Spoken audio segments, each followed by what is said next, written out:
Hello, good morning सर्व विद्यार्थ्यांना नमस्कार. आणि मी प्राध्यापक परबत सर आपलं ज्ञानगंगा एज्युकेशन मंचावर पुन्हा एकदा आपलं स्वागत करतो. आणि आपला करंट इलेक्ट्रिसिटी जो काय टॉपिक चालू आहे ह्या टॉपिकचा सेकंड पार्टला सुरुवात करतो. आपल्याला फर्स्ट पार्ट झालेला आहे, सेकंड पार्ट आपल्याला सुरू करायचा आहे. सेकंड पार्टमध्ये आपल्याला सर्व करंट इलेक्ट्रिसिटी विषय जो आहे सर्व पॉईंट्स कव्हर करायचे आहेत. तर करंट इलेक्ट्रिसिटीच्या फर्स्ट पार्टमध्ये आपण इलेक्ट्रिसिटीच्या संदर्भातला ओहम्स लॉ आणि किर्चॉफ्स लॉ ॲक्च्युली हे दोन लॉज आहे. हे दोन गोष्टी, दोन पॉईंट्स पाहिले, सब युनिट्स पाहिले आपण, सब युनिट्स, आणि याच्याशी रिलेटेड करंट इलेक्ट्रिसिटीच्या संदर्भातल्या सर्व टर्म्स आपण स्टडी केलेले आहे. तर आपल्याला याच्यानंतर आपण हे पण पाहिलं होतं, थोडं पुढचा थोडा भाग विस्टोन्स बॅलन्स्ड कंडिशन पाहिली होती. तर विस्टोन्स बॅलन्स कंडिशन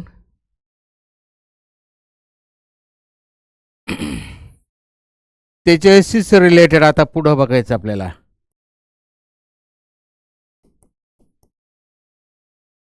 विस्टोन्स नेटवर्क आणि त्याच्यावर आलं होतं विस्टोन्स बॅलन्स्ड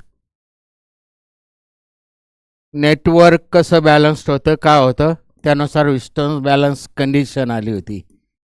तर असे 4 रेजिस्टन्सेस घेतले होते आपण विस्टोन्स नेटवर्कमध्ये. ह्या टाईपने आपण 4 रेजिस्टन्सेस घेतले होते. आपण जे घेतले होते, जो क्रम दिला होता आपण त्या क्रमवार किंवा त्यानुसार आपण इथं बोलतोय.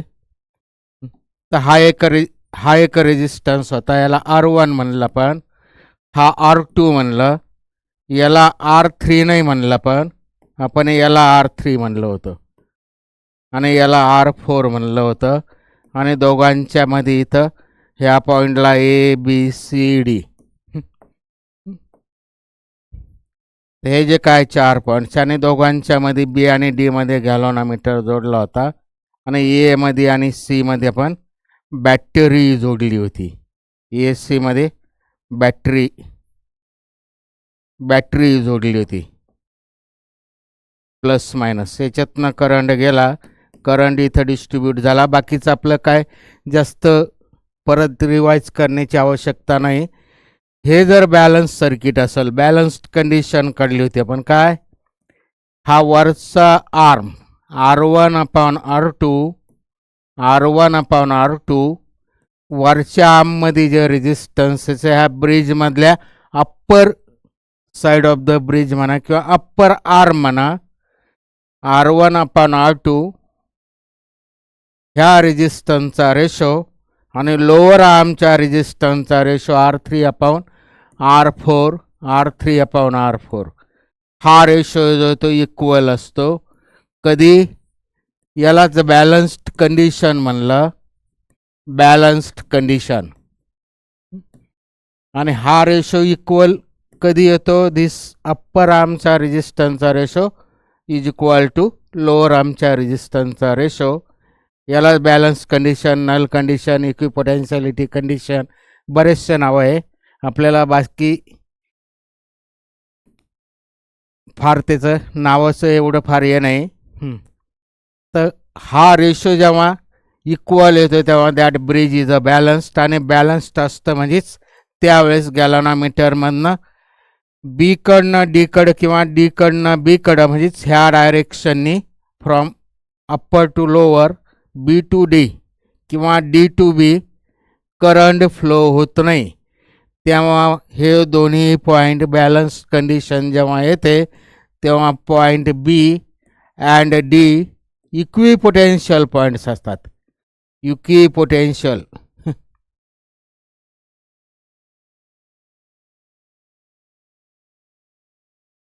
म्हणजे बी आणि डी जेव्हा इक्विपोटेन्शियल पॉईंट्स असतात तेव्हाच R1/R2 is equal to R3/R4 हा रेशो रेजिस्टन्सचा वरच्या आर्मचा रेशो इज इक्वल टू खालच्या आर्मचा रेजिस्टन्सचा रेशो असतो.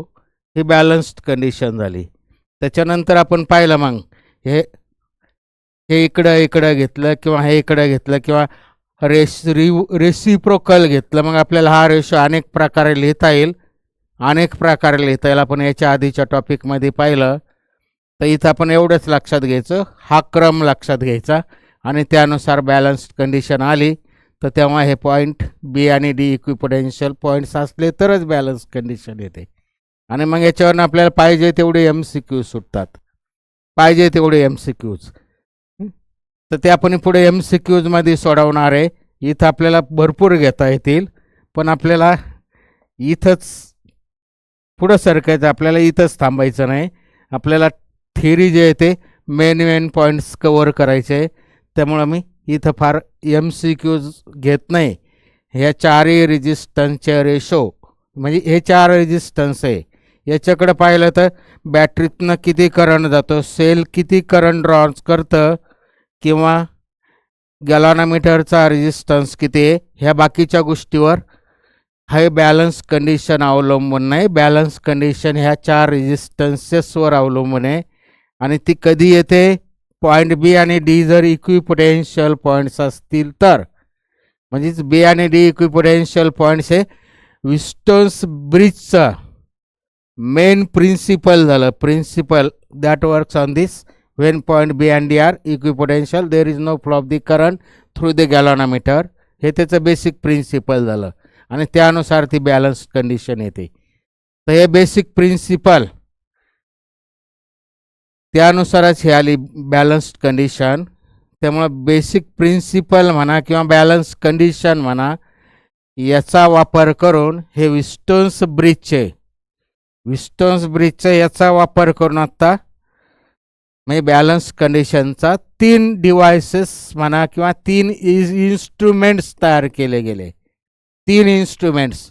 तर त्याच्यापैकी पहिलं इन्स्ट्रुमेंट आहे मीटर ब्रिज. शब्दांमध्येच अर्थ आहे मीटर ब्रिज. दुसरं इन्स्ट्रुमेंट आहे पोटेन्शिओमीटर. आणि तिसरं इन्स्ट्रुमेंट आहे पोस्ट ऑफिस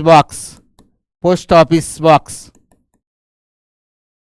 असे 3 इन्स्ट्रुमेंट 3 डिव्हायसेस तयार केले. Post office box POB.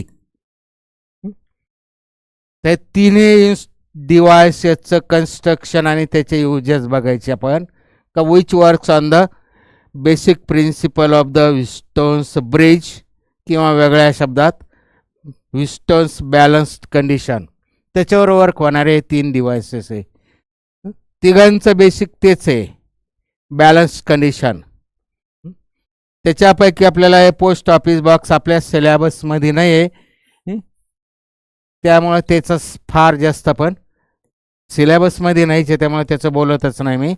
तर पहिलं बघायचं आपल्याला मीटर ब्रिज. तर मीटर ब्रिजचा वापर करून आपल्याला, ठीक आहे, मीटर ब्रिजचं डायरेक्ट कन्स्ट्रक्शन बोलतो मी. मीटर ब्रिज शब्दाचाच अर्थ आहे वुडन अशी rectangular wooden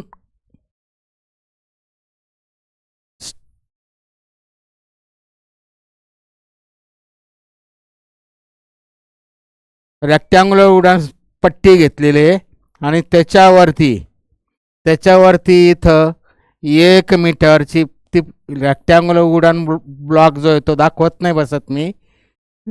rectangular wooden block घेतला आणि त्याच्यावर अशी 1 मीटरची थिन युनिफॉर्म मेटल इन्सुलेटेड नाही खरी, थिन युनिफॉर्म मेटल वायर घेतली. 1 मीटरची मीटर ब्रिज 1 मीटरची थिन युनिफॉर्म वायर घेतलेली. ती अशा L स्ट्रिपमध्ये म्हणजे कंडक्टिंग मटेरियलच्या L शेप्ड स्ट्रिपमध्ये ती इथं पॉईंट A मध्ये फिट केली. याला L1 म्हणतो मी. आणि B पॉईंट जो आहे तो इथं फिट केला त्या मेटल याच्या वुडन ब्लॉकच्या ह्या दुसऱ्या बाजूला L स्ट्रिप्समध्ये B पॉईंटपाशी ती फिट केली. आणि तिसरी एक आय स्ट्रिप्स मध्ये बसवली. आय स्ट्रिप इथं मध्ये फिट केली त्या वुडन बोर्डवर, आणि दोघांमध्ये हा एक गॅप आहे आणि हा एक गॅप आहे, दोघांमध्ये 2 गॅप आहे. तर हे झालं ॲक्च्युली. अजून इथे एक मीटर स्केल बसवलेलं आहे, having scale on both side, म्हणजे इकडनं 0 ते 100 आणि परत इकडनं 0 ते 100 असं मीटर स्केल बसवलेलं आहे. आपल्याला ह्या वायरचे पुढं लेंथ मेजरमेंट घेण्यासाठी तिथं स्केल फिट केलेलं आहे. ते दाखवत नाही बसत मी, मेन जे काय बेसिक गोष्टी आहे ते दाखवतो मी फक्त सर्किट डायग्राममध्ये. ते झालं मीटर ब्रिजचं कन्स्ट्रक्शन. ए बीमध्ये ती वायर फिट केली, 1 metre thin uniform metal wire, conducting wire. Battery घेतली. बॅटरी हे पॉझिटिव्ह निगेटिव्ह. बॅटरी आणि सेलमधला फरक पाहिला पण मागं. ही बॅटरी घेतली. ठीक आहे, बॅटरीला बी नाही म्हणत मी, कारण इथं ए बी पॉईंटला बी म्हणलं, बॅटरी त्यामुळे पूर्ण नाव लिहितो. इथं ऑन ऑफ स्विच बसवलं, ऑन ऑफ स्विच की, आणि इथं पुढं रेओस्टेटचं बेसिक रेओस्टेट म्हणजे काय, रेजिस्टन्स म्हणजे काय, व्हेरिएबल रेजिस्टन्स म्हणजे काय, आपण हे सगळ्या गोष्टी पाहिलेल्या आहे. हे तिघं सिरीजमध्ये जोडले, तिघं सिरीजमध्ये, बॅटरी, की आणि रेओस्टेट. आणि त्याचं बॅटरीचं ए टर्मिनल इथं ए पॉईंट, पॉझिटिव्ह टर्मिनल ए पॉईंटला जोडलं, आणि रेओस्टेटचं व्हेरिएबल टर्मिनल बी पॉईंटला जोडलं. These 3 are connected in series and that are connected between A and B. हे मीटर ब्रिजचं कन्स्ट्रक्शन झालेलं आहे ॲक्च्युली. कन्स्ट्रक्शन किंवा हे पुढचं जोडतं. मीटर ब्रिजचे 3 युजेस बघायचे आपल्याला. To find the unknown resistance. दुसरा आहे to verify law of series combination and law of parallel combination of resistances. हा लॉ व्हेरीफाय करायचे. आणि तिसरा आहे to find the resistance of the galvanometer. हे 3 युजेस बघायचे, त्याच्या करस्पॉन्डिंग फॉर्म्युले बघायचे. पहिला जो यूज आहे to find the unknown resistance, हे जे हे लक्षात घेतलं का पुढचे पूर्ण तेच आहे, वेगळं काही नाही, फक्त त्याच्यातला मेन बेसिक डिफरन्स आपल्याला लक्षात घ्यावा लागेल.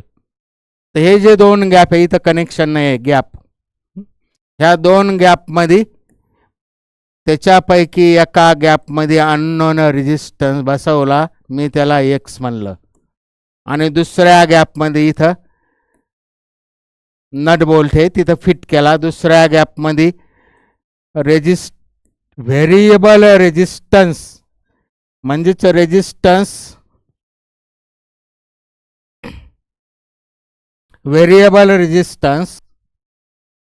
रेजिस्टन्स बॉक्स आपण पाहिलेलं आहे, हा दुसऱ्या गॅपमध्ये आपण इथं बसवला. आणि दोघांच्या सेंट्रलला इथे एक परत पॉईंट आहे, त्याच्यातनं वायर काढली, गॅलॉनोमीटरचं पॉझिटिव्ह टर्मिनल तिथं जोडला, आणि गॅलॉनोमीटरचं दुसरं टर्मिनल अशी लॉंग वायर घेऊन जॉक्कीला जोडलं, जॉक्की. तर हे जे काय कन्स्ट्रक्शन झालं आता, किंवा ही जी काय सर्किट डायग्राम झाली, ही झाली टू म्हणजे अननोन रेजिस्टन्स ऑफ द, जो काय रेजिस्टन्स दिलेला अननोन त्याची व्हॅल्यू काढण्यासाठी.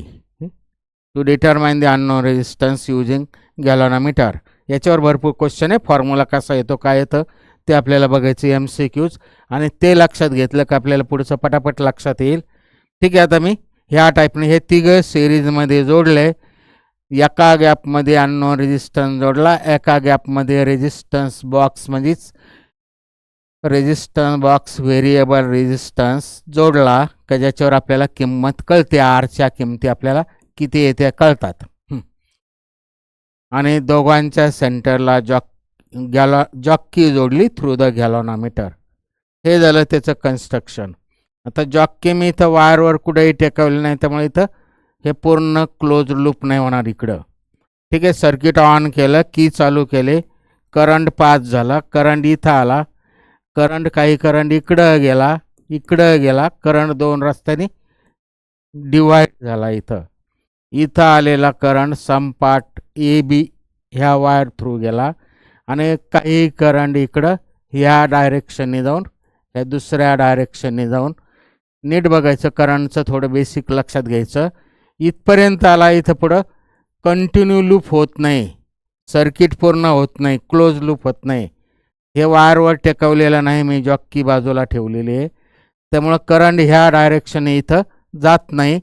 इकडं ह्या डायरेक्शनने करंट गेला, याच्यातनं ह्या डायरेक्शनने करंट, इकडनं आलेला करंट आणि इकडनं पूर्ण क्लोज्ड लूपमधनं करंट पास झाला. बेसिक लक्षात घ्यायचं आपल्याला, कारण याच्यावरनं पुढचे सगळे. तर हे सर्किट डायग्राम झाले. आता करंटचं डायरेक्शन दाखवलं आपण. जॉकी ए टर्मिनलवर टेकवली तर गॅलॉनोमीटरचं कन्स्ट्रक्शन आपण मागं थोडं बेसिक बोललेलं. गॅलॉनोमीटरमध्ये असं सेंटरला झिरो असतं स्केलमध्ये, आणि ह्या झिरोच्या सेंटरला जे काय स्केल आहे गॅलॉनोमीटरचं, थोडा मोठा दाखवतो मी. हे जे स्केल आहे इथं झिरो असतं, इथं पॉइंटर, इकडं इथून 10, 20, 30 असं ह्या बाजूला काहीतरी स्केल लिहिलेलं आहे. ह्या बाजूला काहीतरी 10, 20, 30 ह्या बाजूने स्केल लिहिलेलं. गॅलॉनोमीटर जेव्हा करंट पास होत नाही, म्हणजे ऑफ कंडिशनला, पॉइंटर जो आहे तो झिरोवर असतो, दोन्ही बाजूला स्केल असतं. त्यामुळे जॉकी ए टर्मिनलवर टेकवली, गॅलॉनोमीटरमधला पॉइंटर एच्या झिरोच्या एका साईडला डिफ्लेक्ट होईल, आणि जॉकी जर बी टर्मिनलवर टेकवली तर गॅलॉनोमीटरमधला करंट झिरोच्या दुसऱ्या साईडला डिफ्लेक्ट होईल. म्हणजे थोडक्यात एवर टेकवली तर एका डायरेक्शनने करंट फ्लो होतं, आणि बीवर टेकवली तर गॅलॉनोमीटरमधला करंटचं डायरेक्शन रिव्हर्स होतं. म्हणजेच वेगळ्या शब्दात एवर एवर टेकवली तर एका बाजूला डिफ्लेक्शन येतं, आणि पॉईंट बीवर टेकवली तर दुसऱ्या बाजूला डिफ्लेक्शन येतं. म्हणजे जॉकी असं मी इथं टॅप करत चाललो तर असं टॅप करत एकडून बीकडं, तर इथं कुठंतरी असा पॉईंट येईल, असा पॉईंट येईल का ती गॅलॉनोमीटरमध्ये झिरो डिफ्लेक्शन दाखवलं. म्हणजेच एकडनं बीकडं चाललं, साधा भाग आहे. एकडं टेकवली झिरोच्या एक साईडला डिफ्लेक्शन येतं, बीवर टेकवली झिरोच्या दुसऱ्या साईडला डिफ्लेक्शन येतं. म्हणजेच एकडनं बीकडं जर आपण टॅप करत चाललं इथं ह्या वायरवरनं, कंडक्टिंग वायरवरनं, तर ती इकडच्या साईडला जे झिरोच्या ह्या साईडला जे डिफ्लेक्शन येतं, ते जे पॉइंटर आहे तो थोडा थोडा इकडे जाऊन कुठंतरी झिरो क्रॉस कराल, आणि बीपर्यंत जाईपर्यंत तो झिरोच्या दुसऱ्या साईडला असेल. तर तो क्रॉसिंग पॉईंट काढायचा आहे. क्रॉसिंग पॉईंट म्हणजे झिरो क्रॉस करणारा पॉईंट काढायचा, किंवा वेगळ्या शब्दात आपल्याला झिरो बॅलन्स करणारा पॉईंट काढायचा. That is called null point. Null point काढायचा आपल्याला. तर जॉकी ए टर्मिनलवर टेकवली, बीवर टेकवली, दोन्ही साईडला डिफ्लेक्शन येतं. एकडनं इकडं चाललो मी, जॉकी समजा इथं टेकवली मी, जॉकी वायर, त्यासाठी तर ही वायर मोठी घेतली, दोन्ही बाजूला आणि बी पर्यंत पुरल अशी ती वायर घेतली. जॉकी बी टर्मिनलवर इथं मध्ये टॅप करत चाललं, इथं तो नल पॉईंट आला, झिरो बॅलन्स झाला, म्हणजे हा नल पॉईंट आला. नल पॉईंट आणि पुढं बॅलन्स पॉईंट आपल्याला बघायचा आहे, दोघांमधला फरक लक्षात घ्यायचा. हा नल पॉईंट आला, इथं पॉईंट डी, हा नल पॉईंट आला. म्हणजे समजा याला ए बी, ह्या पॉईंटला मी सी म्हणतो. बॅलन्स कंडिशनमध्ये जसं होतं, बॅलन्स कंडिशनमध्ये वरच्या आर्मचा रेजिस्टन्सचा रेशो, वरच्या आर्मच्या रेजिस्टन्सचा रेशो, म्हणजेच मागाचे शब्द वापरतो मी, लिहितो इथं वेगळं, R1/R2, R1/R2 हा वरचा आर्म झाला. ॲक्च्युली इथं बॅलन्स्ड कंडिशन म्हणजे नल पॉईंट आला. म्हणजेच गॅलॉनोमीटरमधनं सीकडनं डीकडं करंट फ्लो होत नाही, किंवा डीकडनं सीकडं करंट फ्लो होत नाही. म्हणजेच थोडक्यात हे सी आणि डी पॉईंट जे आहे ते इक्विपोटेन्शियल पॉईंट्स आले. मगाशी व्हिस्टोन्स ब्रिजमध्ये बॅलन्स कंडिशनमध्ये जसे होते तसे. त्यामुळे हे असं ताणवलं तर हे R1/R2 is equal to R3/R4 असं होईल. तर हे लेंथ मोजली मी ए पासून डी पर्यंत, त्याला लेंथ याच्या बाजूची त्याला मी LX म्हणलं, आणि डी टू बी, बी पासून डी पर्यंत इकडची लेंथ त्याला मी LR म्हणतो, सफिक्स. तर वरच्या आर्मचा रेजिस्टन्सचा रेशो बॅलन्स्ड झाला, बॅलन्स्ड ब्रिज झाला. हा नल पॉईंट आला म्हणजे सी आणि डी इक्विपोटेन्शियल पॉईंट झाले. विस्टोन्स ब्रिजमधले जसे सी आणि तिथले जसे इक्विपोटेन्शियल पॉईंट होते तसे इक्विपोटेन्शियल पॉईंट झाले. त्यामुळं R1/R2 is equal to R3/R4 म्हणजेच X/R इज इक्वल टू ह्या वायरचा रेजिस्टन्स. इथं रेजिस्टन्स आहे LX LR रेजिस्टन्सेस नाही आहे. त्यामुळे ह्या वायरचा रेजिस्टन्स भागेल डिवायडेड बाय ह्या वायरचा रेजिस्टन्स म्हणजेच resistance of the length LX, resistance of the length LX divided by resistance of length LR. आणि वी नो आपल्याला माहिती आहे काय, रेजिस्टन्स ही डायरेक्टली प्रोपोर्शनल टू लेंथ. ही थिन युनिफॉर्म वायर आहे. त्यामुळे आपण sigma be the resistance per unit length म्हणलं, resistance per unit length. Sigma constant राहील, थिन युनिफॉर्म वायर आहे त्यामुळे लांबी वाढली का त्याचा रेजिस्टन्स वाढेल. त्यामुळं रेजिस्टन्स ऑफ द वायर, वायरचा रेजिस्टन्स जो येणार आहे, जो काय येणार आहे तो किती येईल, sigma into length, sigma into length. त्यामुळे एवढ्या ED वायरचा म्हणजेच resistance of the length LX किती झाला, सिग्मा गुणुले ती लेंथ. सेम टाईपने resistance of the length LR म्हणजे BD ह्या वायरचा रेजिस्टन्स किती होईल, sigma into LR.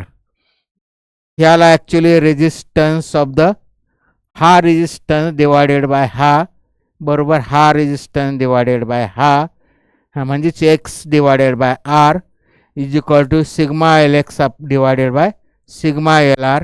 Sigma sigma cancel झाले आणि हे आलं एवढं, हे आलं एवढं. खरं वरच्या आर्मचा रेजिस्टन्सचा रेशो बरोबर इथं काय आलं, ह्या खालच्या आर्मच्या लेंथचा रेशो आला. X/R बरोबर सिग्मा कॅन्सल झाल्यामुळे तो LX/LR आला.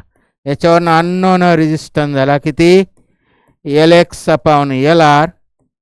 अननोन रेजिस्टन्स किती आला, हा R तिकडं गेला म्हणजे R into LX/LR, R into LX/LR. हे फॉर्म्युले पाठ नाही करायचे, हे बॅलन्स कंडिशननुसारच आलं. धिस म्हणजे R1/R2 is equal to R3/R4 त्या बेसिकनुसार बॅलन्स्ड ब्रिज झाला. हा इथं नल पॉईंट काढला म्हणजेच सी आणि डी इक्विपोटेन्शियल पॉईंट झाले. त्यामुळं ह्याचा रेजिस्टन्स डिवायडेड बाय याचा बरोबर ह्या लांबीचा रेजिस्टन्स डिवायडेड बाय ह्या लांबीचा बॅलन्स कंडिशननुसार आलं. आणि ह्या लांबीचा रेजिस्टन्स काय येणार आहे, सिग्मा LX. हे बेसिक थोडं लक्षात घेतलं तर रेजिस्टन्स किती येतो, सिग्मा इंटू LX आणि सिग्मा सिग्मा कॅन्सल झाले. इथं सिग्मा LX/सिग्मा LR, सिग्मा सिग्मा कॅन्सल झालं. हे आलं X/R बरोबर LX/LR. R तिकडं गेला, हा झाला अननोन रेजिस्टन्स बाय विस्टोन्स ब्रिज. हे झालं पहिलं ॲप्लिकेशन. वेगळं काहीच नाही, बॅलन्स कंडिशन लक्षात घेतलं तर त्यानुसारच सर्व येणार आहे. आता पुढचं ऐकायचं आपल्याला. हे Xच्या ठिकाणी मी काय केलं, Xच्या ठिकाणी जो अननोन होता तो असा घेतला मी. अननोन जो होता त्याने टाकायचं, वेगळं काहीच नाही. दोन रेजिस्टन्स दिलेले, समजा हा R1 आणि दुसरा काहीतरी R2. हा R2, दोन रेजिस्टन्स दिलेले. तर मी R1ला पुढं कंटिन्यू असा R2 जोडला. R1ला R2 जोडला म्हणजे काय झालं, ॲक्च्युली सिरीजमध्ये झाले. R1ला R2 जोडला आणि तो इथं जोडला. तो अननोन जो होता त्याच्याऐवजी आता हा एकत्र असा जोडून जो झाला तो अननोन झाला. समजा एकत्र असा जोडून हा R1 आणि R1ला पुढं कंटिन्यू R2 जोडला, हा अननोन झाला. समजा X म्हणलं ते.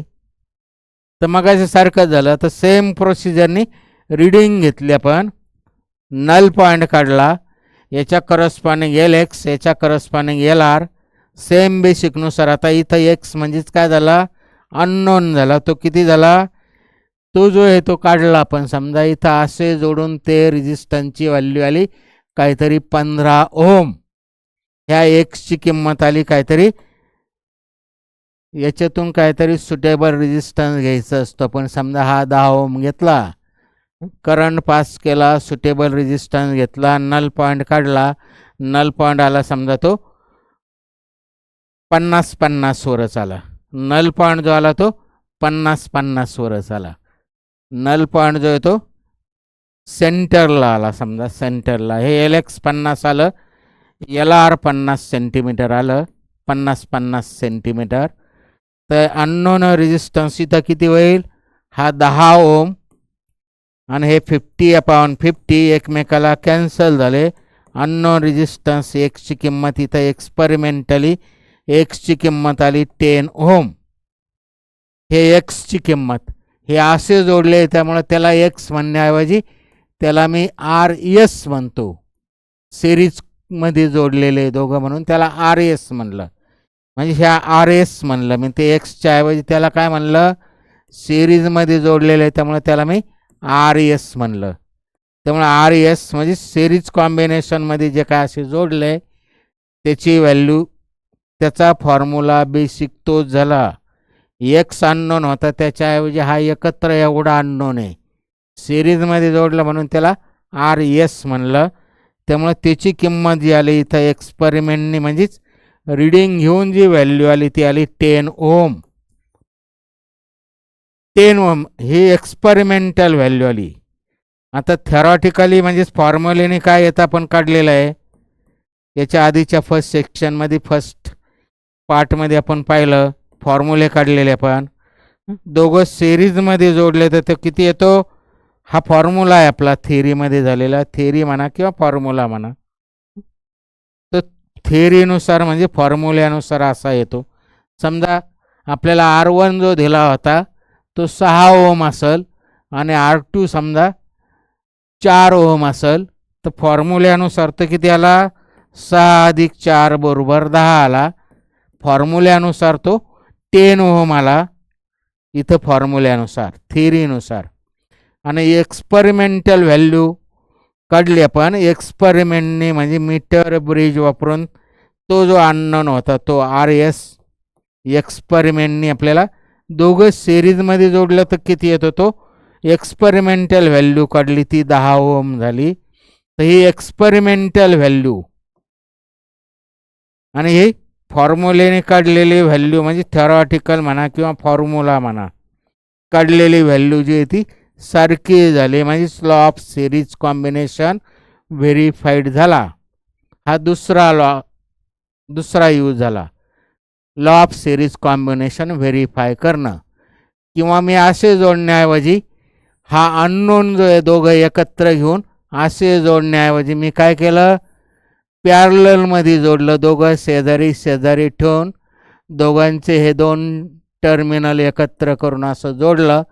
तर हा R1 आणि हा R2 दोघं पॅरलल झाले. म्हणजे हा अननोन झाला एक्स, त्याला मी पॅरललमध्ये म्हणून त्याला RP म्हणतो. सेम बेसिकनुसार, आता सेम बेसिकनुसार याच्यातून सुटेबल व्हॅल्यू काढली रेजिस्टन्सची, काहीतरी सुटेबल व्हॅल्यू काढली काहीतरी रेजिस्टन्सची मी. याच्यातून समजा काहीतरी काढले मी 3 ओम काढला. रेजिस्टन्स फ्रॉम रेजिस्टन्स बॉक्स 3 ओम काढली पिन मी. सुटेबल करंट पास केला, नल पॉईंट मेजर केला. इथं नल पॉईंट आला समजा काहीतरी 48 सेंटीमीटर ह्या बाजूने, म्हणजे हे टोटल 100 आहे. म्हणजे हे राहिलेलं किती झालं, हे आलं एल आर आलं 52 सेंटीमीटर. त्यामुळं इथं जो होता एक्स त्याला मी आर एस म्हणण्याऐवजी तो पॅरललमध्ये, त्यामुळे त्याला आर पी म्हणलं. हे आर पी बरोबर किती आलं, ह्या टाईपने आलं. आणि मी आता किमती टाकलो. आर पीची एक्सपेरिमेंटल व्हॅल्यू किती झाली, आर पीची experimental value R into L X upon L R. L X जो आहे तो 48 झालं अपॉन LR, तो जो आहे तो 52 झालं. त्यामुळे याची एक्सपेरिमेंटल व्हॅल्यू जस्ट मी आता रफमध्ये कॅल्क्युलेशन करतो. 48पेक्षा 52 थोडे जास्त आहे, त्यामुळे याला ॲक्च्युली 3 × 0.9 असं काहीतरी येईल याचा भागाकार. भागाकार सेकंदात करता येईल, तरी करत बसत नाही मी. याचा भागाकार 48/52 it is approximately 0.9 less than 1 येईल. त्यामुळे 3 × 0.9 म्हणजेच हाला 2.7 ओहम. हाला एक्सपेरिमेंटल व्हॅल्यू कशाची? RPची. आणि आता थेरॉटिकल व्हॅल्यू, हे एक्सपेरिमेंटल म्हणजे प्रॅक्टिकल झाली, तर थेरॉटिकल व्हॅल्यू काय येते RPची? म्हणजे फॉर्म्युलेने काय येतं? पॅरललमध्ये काय येतो? R1 R2 upon R1 + R2. हा जो फॉर्म्युलेने येतो तो किती आला? 24 भागिले 2 पॉईंट किती? 6 × 4 = 24/10 म्हणजे साला 2.4 ओम. हाला 2.4 ओम. म्हणजे पॅरलल कॉम्बिनेशनचा फॉर्म्युलेने काढलेली किंमत. आपल्याला R1 दिलेला होता 6 ओम, R2 दिलेला होता 4 ओम. 24 भागिले दोघांची बेरीज 10 म्हणजेच फॉर्म्युलेने त्याची आलेली किंमत झाली 2.4 ओम. म्हणजे प्रॅक्टिकल RP बाय फॉर्म्युला हा एवढा आला. आणि RP बाय एक्सपेरिमेंट आला 2.7 ओम आणि इथं आला 2.4 ओम. तर हे फॉर्म्युलेने काढलेले व्हॅल्यू आणि एक्सपेरिमेंटली काढलेले व्हॅल्यू पॅरलल कॉम्बिनेशनची सेम आली. म्हणजेच इथं अप्रॉक्सिमेटली सेम आली. 2.4 इज अप्रॉक्सिमेटली सेम 2.7. एक्सपेरिमेंटली आणि फॉर्म्युले फार ॲक्युरेटच यायला पाहिजे असं काय नाही. बाकीच्या एक्सपेरिमेंटल थोड्या एरर्स बाकीच्या गोष्टीमुळं ते किंचित थोडाफार चेंज असू शकतो. तर 2.4 is approximately equivalent to 2.7. Approximately ती जवळजवळ सेम झाली. त्यामुळं एक्सपेरिमेंटल व्हॅल्यू ही जी आली एक्सपेरिमेंटल व्हॅल्यू RPची is equal to theoretical value. Hence law of parallel combination is verified. वेगळं काहीच नाही.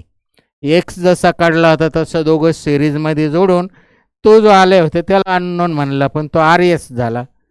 आणि आता असे जोडून हा अननोनच आहे, पॅरललमध्ये जोडलं म्हणून त्याला RP म्हणलं. त्यामुळे हे अननोन भागिले म्हणजे याचा this resistance divided by this is equal to this length divided by this. हे बेसिक प्रिन्सिपल विस्टोन्स बॅलन्स कंडिशनचं हे बेसिक. आणि त्यानुसार RPची व्हॅल्यू एवढी झाली किंवा RSची व्हॅल्यू त्याच फॉर्म्युलेने आली होती किंवा त्याच्याही मागं जाऊन अननोन रेजिस्टन्स त्याच फॉर्म्युलेने आलं होतं. आणि त्याच्याही मागं जाऊन ते जो काय फॉर्म्युला आला होता तो कशावरून आला होता? बॅलन्स्ड कंडिशनच्या बेसिकनुसार. कारण इथं नल पॉईंट शोधतो आपण आणि नल पॉईंट येतं म्हणजे दोन्ही इक्विपोटेन्शियल पॉईंट झाले. आणि दोन्ही इक्विपोटेन्शियल पॉईंट झाले म्हणजे बॅलन्स्ड कंडिशन झाले. इक्विपोटेन्शियल पॉईंट आले म्हणजे हे ब्रिज जो आहे तो बॅलन्स झाला. त्यामुळे याचा रेजिस्टन्स डिवायडेड बाय याचा रेजिस्टन्स इज इक्वल टू याचा रेजिस्टन्स डिवायडेड बाय याचा. थेरीनुसार जे काढलं होतं तर ते resistance in terms of the sigma लिहिलं होतं. म्हणजे आपण रेजिस्टन्स पर युनिट लेंथ आणि त्याच्यावरनं रेजिस्टन्स जो येतो तो रेजिस्टन्स जो येतो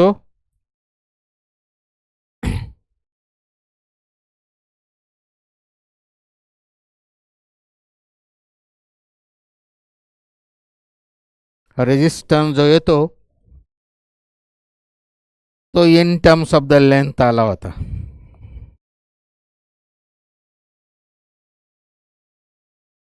resistance in terms of the length काढला होता, पण वेगळं काहीच नाही.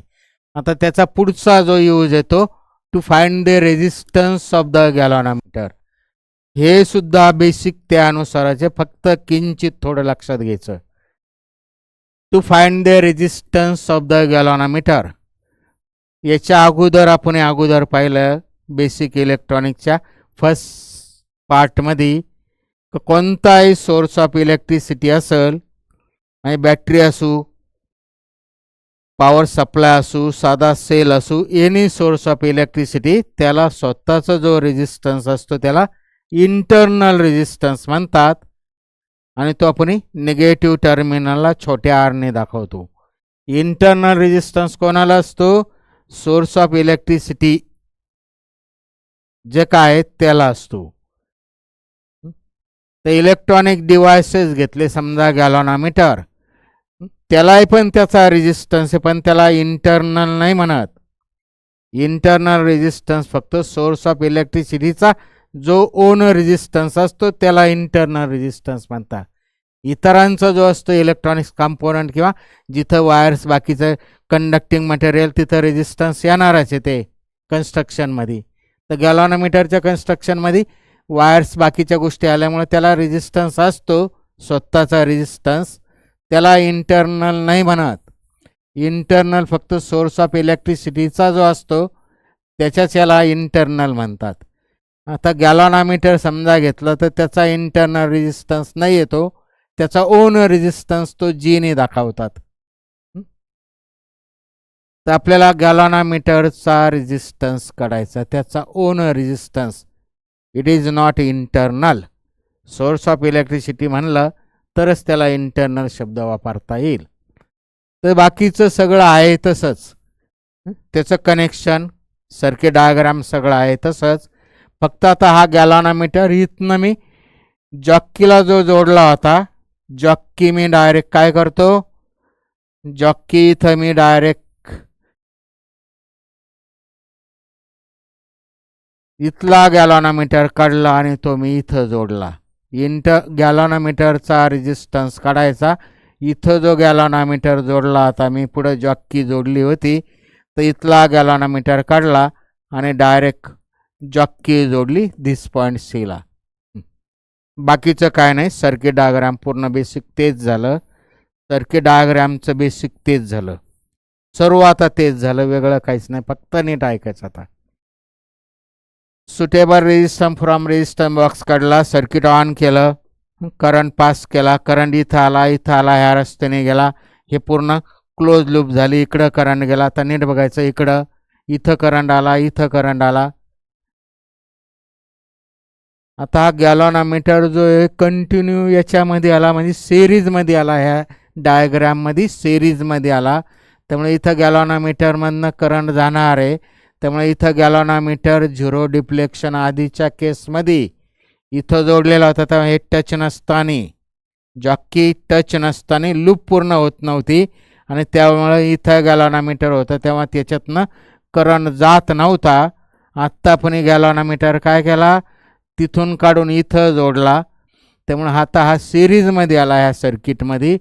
त्यामुळे इथं गॅलॉनोमीटरमधनं करंट चालला, त्यामुळे इथं गॅलॉनोमीटरमध्ये झिरो डिफ्लेक्शन येणार नाही, हे बेसिक लक्षात घ्यायचं. इवन जॉकी टेकवलेली नसेल तरी इथं हे करंट ह्या टाईपने चालला, गॅलॉनोमीटरमधनं करंट चालला, करंट इकडं गेला, इकडं जॉकी टेकवलेली नाही, इकडं नाही जाणार, ह्या डायरेक्शनने करंट पुढं, इकडचा करंट इकडं आला, पूर्ण पुढची क्लोज लूप कंप्लीट झाली.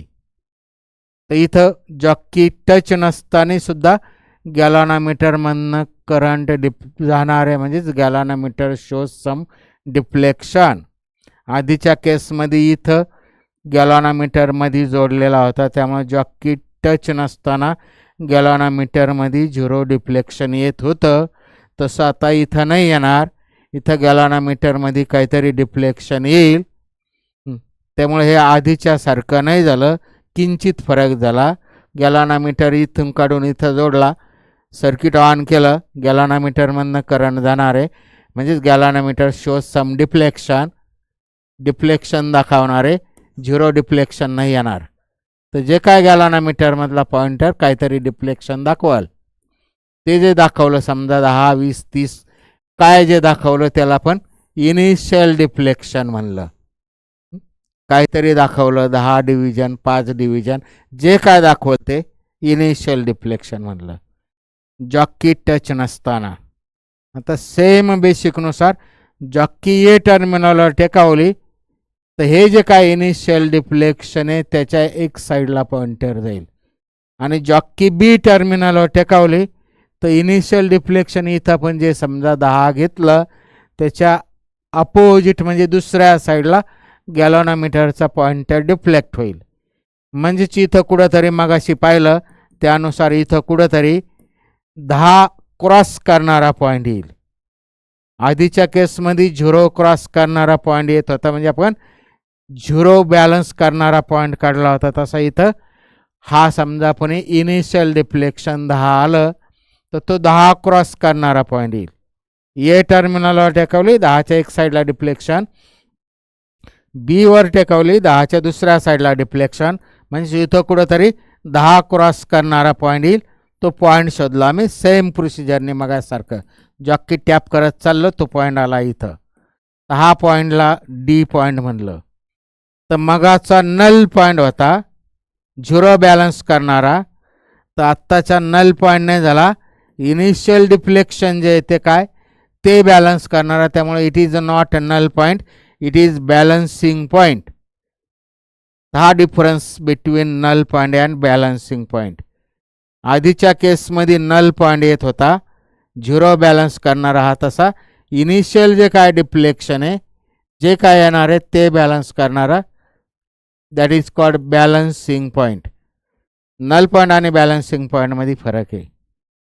सेम बेसिकनुसार इथं जर 0 बॅलन्सच्या ऐवजी इथं 10 म्हणजेच इनिशियल डिफ्लेक्शन बॅलन्स करणारा पॉईंट आला.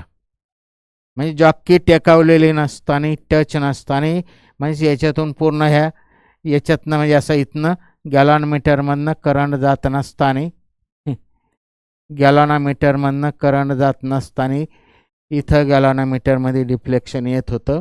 ते जॉकी टच केल्यानंतरही तेच येतं, म्हणजेच तो बॅलन्स करणारा पॉईंट काढला. फक्त हा नल पॉईंट नाही, नल सोडून जे काय होतं इनिशियल त्याला मग त्यामुळे त्याला नल पॉईंट नाही म्हणत, त्याला बॅलन्सिंग पॉईंट म्हणतात. हा दोघांमधला फरक आहे आणि त्यामुळे ह्या मेथडला म्हणतात केल्विन्स मेथड. केल्विन्स मेथड आधीचा आणि याच्यात फरक आहे. This method to find the resistance of the galvanometer, गॅलॉनोमीटरचा रेजिस्टन्स काढायची जी का आत्ताची मेथड आहे ती मगाशी म्हणजे मगाशी नल पॉईंट होतं, इथं इनिशियल डिफ्लेक्शन बॅलन्स करणारा म्हणजे बॅलन्सिंग पॉईंट काढतो आपण. तर हे केल्विन्स मेथडमध्ये बॅलन्सिंग पॉईंट येतो, नल पॉईंट नाही. बाकीचं सेम बेसिकनुसार याच्या करस्पॉन्डिंग लेंथला मी इथं जी आहे म्हणून त्याला सफिक्स लिहितो एल जी आणि इकडचा एल आर. हा डी जो आहे फक्त इथं it is not null point, it is balancing point. आणि बॅलन्सिंग पॉईंट आहे म्हणजेच गॅलॉनोमीटरमधनं ह्या सीकडनं डीकडं करंट जात नाही, डीकडनं सीकडं करंट जात नाही, म्हणजेच हे बॅलन्स्ड सर्किट झालं. त्यामुळे याचा रेजिस्टन्स डिवायडेड बाय याचा रेजिस्टन्स बेसिकनुसार याचा रेजिस्टन्स डिवायडेड बाय याचा रेजिस्टन्स बरोबर एल जीचा रेजिस्टन्स डिवायडेड बाय एल आरचा रेजिस्टन्स. आणि ह्या बेसिकनुसार हे असं आलं होतं आणि मग हे सिग्मा सिग्मा कॅन्सल झालं आणि हे जे आलं ते किती आलं, X upon R is equal to L X upon L R. जसं आलं होतं तसंच इथं एक्सच्या ऐवजी हा अननोन झाला, एक्सच्या ऐवजी गॅलॉनोमीटर अननोन झाला, एक्सच्या ऐवजी गॅलॉनोमीटरचा रेजिस्टन्स अननोन झाला. त्यामुळे X upon R is equal to L X upon L R, G upon R is equal to L G upon L R, L G upon L R. आता इथं याला आपण सफिक्स एक्सच्या ऐवजी जी म्हणलं, सफिक्स एक्सच्या ऐवजी जी म्हणलं, काय म्हणलं फरक नाही पडत. याच्याच करस्पॉन्डिंग लेंथ त्याला एल जी म्हणलं, याच्या समोरची करस्पॉन्डिंग लेंथ एल आर म्हणलं. बेसिक तेच, याचा रेजिस्टन्स डिवायडेड बाय याचा रेजिस्टन्स बरोबर याची लेंथ डिवायडेड बाय याची लेंथ, म्हणजेच इथं G upon R is equal to L G upon L R. त्यामुळे इथं unknown resistance of the galvanometer आला किती, सेम बेसिकनुसार फक्त इथं आपण जे सिम्बॉल वापरले त्यामध्ये लिहितो मी, G is equal to R L G upon L R. हा झाला गॅलॉनोमीटरचा रेजिस्टन्स काढण्याचं बेसिक. त्यामुळे एक्स काढायचं लक्षात घेतलं आपण अननोन रेजिस्टन्स, त्याच्याच करस्पॉन्डिंग सेम टाईपनी सिरीजमध्ये जोडून तो अननोनच झाला. तो काढला आणि लॉ व्हेरीफाय केला, किंवा पॅरललमध्ये जोडून तो अननोनच झाला, ते काढला, लॉ व्हेरीफाय केला. एक्सपेरिमेंटल आणि थेरॉटिकल व्हॅल्यू सारख्या येतात, लॉ व्हेरीफाय झाला. आणि सेम बेसिकनुसार हा अननोनच झाला, फक्त तो इथं न जोडता इथं त्याची व्हॅल्यू काढायची, त्यामुळे इथं जोडला. आणि इथं जोडल्यामुळं जॉकी टेकवलेली नसेल तरी गॅल्व्हनोमीटर शोज सम डिफ्लेक्शन, आणि त्यामुळे तो डिफ्लेक्शन दाखवतो काहीतरी, ते बॅलन्स करणारा पॉईंट. त्यामुळं हा नल पॉईंट नाही होणार, इथं हा बॅलन्स पॉईंट होणार. मगाशी आधीच्या केसमध्ये नल पॉईंट आला होता, हा बॅलन्स पॉईंट याला. नल पॉईंट येऊ नाही तर बॅलन्स पॉईंट येऊ, हे दोघंही इक्विपोटेन्शियल असतात, आणि इक्विपोटेन्शियल असतात म्हणजे हा बॅलन्स्ड ब्रिज झाला. त्यामुळे ह्युस्टन्स नेटवर्कची बॅलन्स्ड कंडिशन सॅटिस्फाय करतं, म्हणून हे by divided this is equal to this divided by this. आणि त्यामुळे हे झालं, हे केल्विन्स मेथड संपलं आपलं.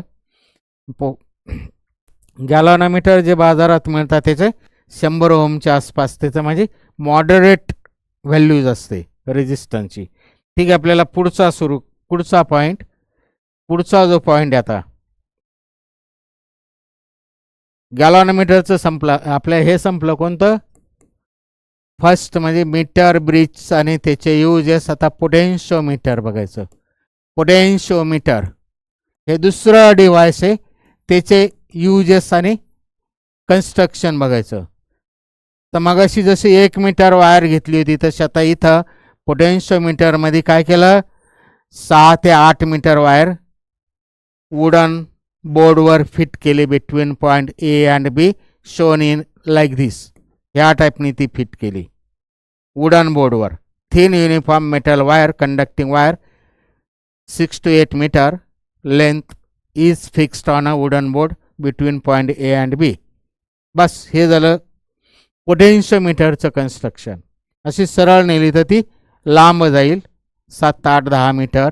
त्यामुळे ती ह्या टाईपनी स्मॉल ॲपरेटसवर फिट होईल, अशी वुडन बोर्डवर फिट केली 1-1 मीटरची, म्हणजे इथपर्यंत 1 मीटर, पुढची 1 मीटर. हे कन्स्ट्रक्शन झालं. तर पोटेन्शिओमीटरचं बेसिक प्रिन्सिपल काय आहे, ओहम्स लॉचं जे काय बेसिक प्रिन्सिपल आहे, potential difference is directly proportional to length. वायरची लेंथ वाढली तर वायरच्या 2 टोकातलं पोटेन्शियल डिफरन्स वाढतं. हे बेसिक जे काय आपण ओहम्स लॉमध्ये पाहिलेलं बेसिक, हेच ह्या पोटेन्शिओमीटरचं प्रिन्सिपल आहे. potential difference between any 2 points of the potentiometer wire is directly proportional to its length. म्हणजे वायरची लेंथ वाढवत चालला पण पोटेन्शियल डिफरन्स वाढत जाणार आहे. Length is direct, potential difference is directly proportional to length. याच्या बेसिकनुसारच आता आपल्याला त्याचे युजेस बघायचे. त्याचं कन्स्ट्रक्शन झालं, त्याचे युजेस आहे 2 सेल घेतले, 2 सेल त्याचे युजेस. ठीक आहे, युजेस लिहितो मी इथं. 2 सेल घेतले, पहिला सेल घेतला त्याच्या EMFला E1 म्हणलं, दुसरा सेल घेतल्या त्याच्या EMFला E2 म्हणलं. तर ह्या दोघांचा रेशो काढायचा, म्हणजे दोघांची कंपॅरिझन करायची. म्हणजे पहिल्या सेलचा EMF आणि दुसऱ्या सेलच्या EMF मध्ये काय रिलेशन आहे ते काढायचं, कंपॅरिझन. तर हे काढणं हा त्याचा मेन यूज आहे. आणि हे 2 पद्धतीने काढता येतं, सेपरेट मेथड आणि दुसरी सम अँड डिफरन्स मेथड. तर सेपरेट मेथड आणि ही दुसरी मेथड जी आहे ती सम अँड डिफरन्स मेथड आहे. तर हे सेपरेट मेथड त्यालाच इंडिव्हिज्युअल मेथड पण म्हणतात. सेपरेट और इंडिव्हिज्युअल शब्दांमध्येच अर्थ आहे. तर ही सेपरेट मेथड आपल्याला पहिल्यांदा बघायची. 2 सेल घेतलेले. आता बेसिक तेच फक्त मी मगाचं जे बॅटरी घेतली त्याला काय नाव, समजा ही बॅटरी झाली. पुढं चालू बंद करायचं की लावली होती, पुढं रेवोस्टेट जोडला होता. हे तिघं सिरीजमध्ये जोडले होते. आणि मग हे तिघं सिरीजमध्ये जे काय जोडलेले त्याचा बॅटरीचा ए टर्मिनल इथं एला पॉझिटिव्ह टर्मिनल, मीटर ब्रिजच्या एला जसा जोडला होता तसा इथंही जोडला. आणि इथं रेओस्टेटचं व्हेरिएबल टर्मिनल मीटर ब्रिजच्या बीला जसं जोडलं होतं तसं इथं याच्या बीला जोडलं. ते असं खाली जोडलं होतं मी. आता इथं असे ह्या टाईपने ए बी जवळ आलेला म्हणून इथं ह्या टाईपने अरेंजमेंट केली. तिघही सिरीजमध्ये जोडून positive terminal of the battery is connected to the A terminal and negative terminal of the battery. म्हणजे हे काय जे आहे निगेटिव्ह टर्मिनल किंवा हे सिरीज कॉम्बिनेशनचं रेओस्टेटचं पुढचं terminal variable terminal is connected to the point B. हे झालं ह्या बाजूचं कनेक्शन. आपल्याला हे सेपरेट मेथडनी 2 सेल घेतले. आता 2 सेल घेतले मी. हा पहिला सेल घेतला. सेपरेट वापरायची शब्दातच अर्थ आहे. हा दुसरा सेल घेतला. याचं पॉझिटिव्ह टर्मिनल, याचं पॉझिटिव्ह टर्मिनल आणि ह्या बॅटरीचं पॉझिटिव्ह टर्मिनल. ही बॅटरी ॲक्च्युली याला ड्राईव्ह वन सेल म्हणतात. Driven cell or auxiliary cell म्हणा किंवा driven battery or auxiliary battery.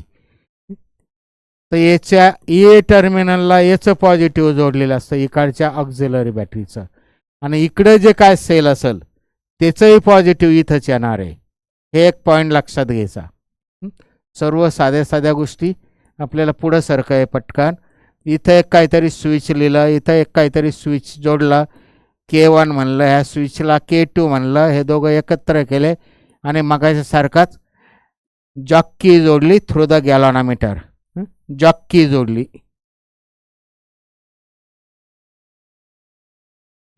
मोठी वायर घेऊन जॉकी जोडली. जॉकी लांब वायर घेऊन पुढं जॉकी जोडली.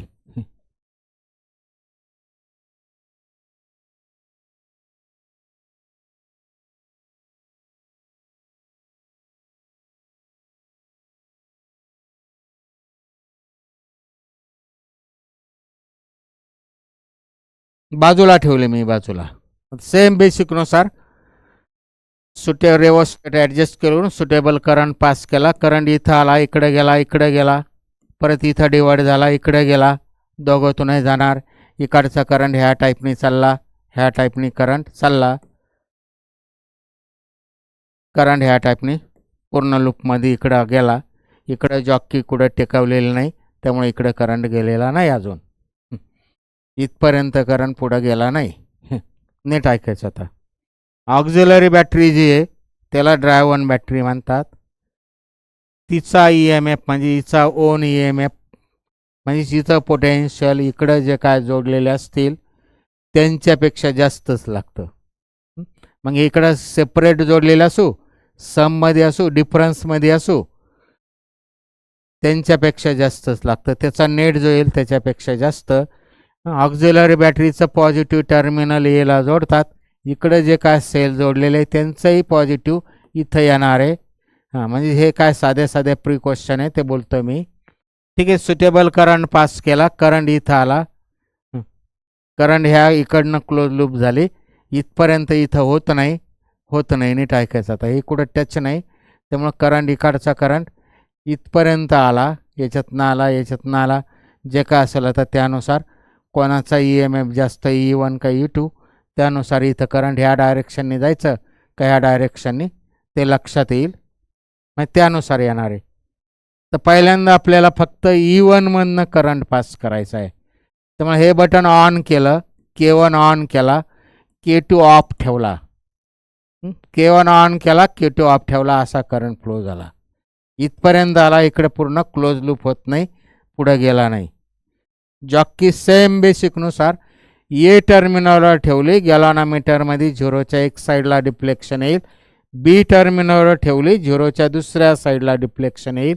आधीचं बेसिकनुसारच इथं पण तेच प्रिन्सिपल मगाशी मी बोललो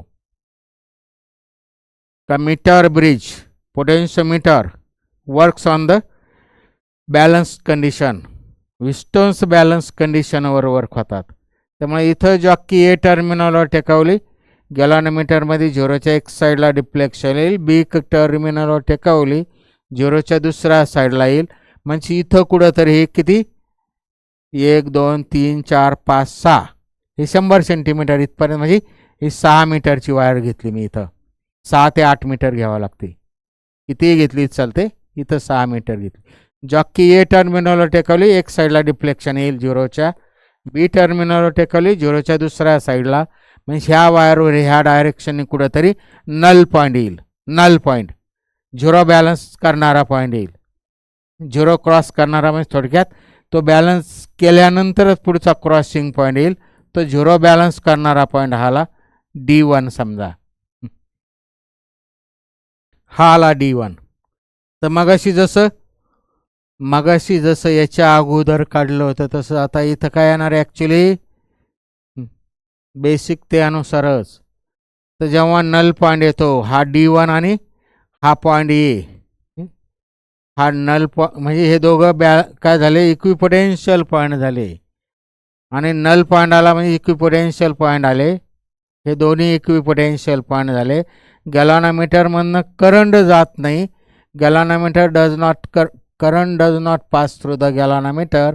म्हणजेच वेगळ्या शब्दात याच्यातनं हा सेल जो आहे E1 काहीच करंट फ्लो करत नाही, किंवा E1 does not draws any current. हे बेसिक लक्षात घ्यायचं. हे नल पॉईंट जेव्हा आला तेव्हा ड्युरिंग नल पॉईंट हा जो सेल आहे तो करंट ड्रॉज करणार नाही. त्यामुळे इथं सेलचं पोटेन्शियल म्हणजे इथं पोटेन्शियल नाही, आता सेलचा EMF येईल. आणि EMF म्हणजेच काय ॲक्च्युली साध्या भाषेत पोटेन्शियल आणि म्हणजेच current into resistance. Current into resistance. त्यामुळे इथं पहिला सेल घेतला त्यामुळे त्याच्यातून जाणारा करंट इंटू रेजिस्टन्स, आणि रेजिस्टन्स काय होणार आहे मगाच्या बेसिकनुसार resistance per unit length. Resistance per unit length म्हणजेच रेजिस्टन्सची value in terms of the sigma जी आली ती किती आली, सिग्मा इंटू लेंथ AD1 ही आली इथपर्यंत 100, इथपर्यंत 200, इथपर्यंत 80, म्हणजे टोटल लेंथ इथं AD1 जे आलं, AD1 हे 100 अधिक 100 अधिक हे 80 म्हणजे 280 सेंटीमीटर झालं. हे AD1 म्हणजेच लेंथ, त्याला मी L1 म्हणलं.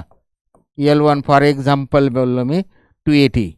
तर L1 जे आलं ते सिग्मा इंटू L1 हे आलं E1. हे एक इक्वेशन आलं. नल पॉईंट जेव्हा आला तेव्हा हा सेल करंट ड्रॉज करणार नाही, त्यामुळे इथं पोटेन्शियल डिफरन्स नाही. आता EMF ऑफ द सेल येईल, आणि EMF म्हणजेच करंट गुणिले रेजिस्टन्स, आणि करंट इंटू रेजिस्टन्स जो येतो in terms of the sigma लिहिला, कारण नल पॉईंट कुठे येतो त्यानुसार ते लेंथ बदलली का रेजिस्टन्स बदलणार आहे, त्यामुळे तो in terms of the resistance per unit length लिहिला. हे आलं एक इक्वेशन. तर सेम करंट पास केला. आता पुढचं बेसिक ऐकायचं. पास दिस सेम करंट. आता पहिला सेलमधनं जाऊन नाही द्यायचा करंट. पहिला सेल मधनं मग अशी करंट जात होता, म्हणजे K1 ऑन होती, आता ते K1 ऑफ केली, आणि K2 जी ऑफ होती ती आता ती ऑन केली. त्यामुळे इथला करंट ह्या इकडनं ह्या डायरेक्शनने जाणार आहे. आता E2 मधनं म्हणजे दुसऱ्या सेलमधनं करंट जाणार आहे. इकडचा आलेला करंट ह्या E2 मधनं जाणार आहे. U2 करंट ड्रॉ नाही करणार.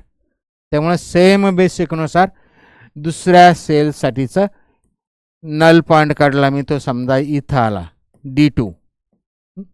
सेम बेसिकनुसार हे L2 जे आलं ते AD2 आलं. सेम प्रोसिजरनुसार मगाशी जसा नल पॉईंट काढला, सेम करंट पास केला, E1 साठी नल पॉईंट काढला, तर याच्यातनं करंट जाऊ नाही दिला, म्हणजे हे सर्किट हा K1 ऑफ केला, K2 ऑन केला, करंट इकडनं चालला. सेम करंट पास करणं कंडिशन महत्त्वाची.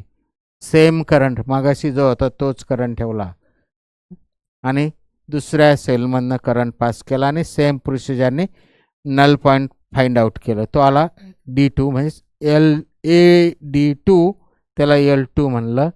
त्यामुळे इथं बेसिक सेमनुसार E2 जे आलं ते करंट इंटू त्याचा रेजिस्टन्स, म्हणजे त्याचा resistance in terms of the resistance per unit length हे झालं. आणि मग आता ह्या दोघांचा डिव्हिजन घेतले, इक्वेशन फर्स्ट आणि सेकंड दोघांची डिव्हिजन घेतली, तर काय होईल, आय कॅन्सल झालं, सिग्मा सिग्मा कॅन्सल झालं, हे आलं E1 अपॉन E2, म्हणजे हा जो रेशो आला तो L1 अपॉन L2 आला. हा झाला फॉर्म्युला. हा आला फॉर्म्युला सेपरेट मेथडसाठी, इंडिव्हिज्युअल मेथडसाठी. Comparison of the two EMFs of the two cell using potentiometer. Separate method झाली. आता सम अँड डिफरन्स मेथडमध्ये काय केलं, शब्दांमध्येच अर्थ आहे.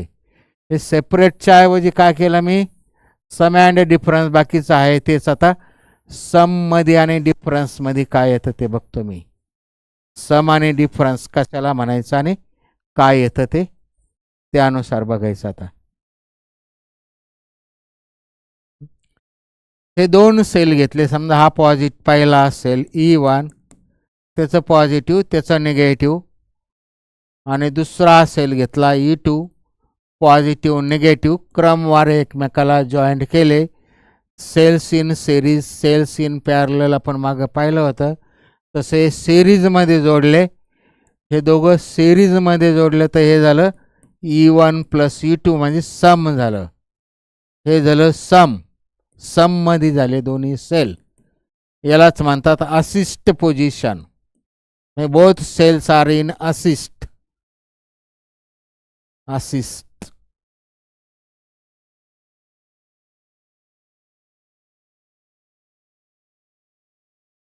सममध्ये झाले, एकत्र त्यांचा EMF वाढणार आहे. आणि दुसऱ्याचं टर्मिनल उलट करून लिहिलं, म्हणजे दुसरा जर असा रिव्हर्स करून जोडला, म्हणजे कसा, हे प्लस मायनस आणि दुसरा उलटा केला, म्हणजे इकडं प्लस घेतला आणि ह्या बाजूला मायनस घेतलं, तर हे काय होईल, डिफरन्स होईल. म्हणजे इथं E1 मायनस E2 होईल. ही झाली डिफरन्स.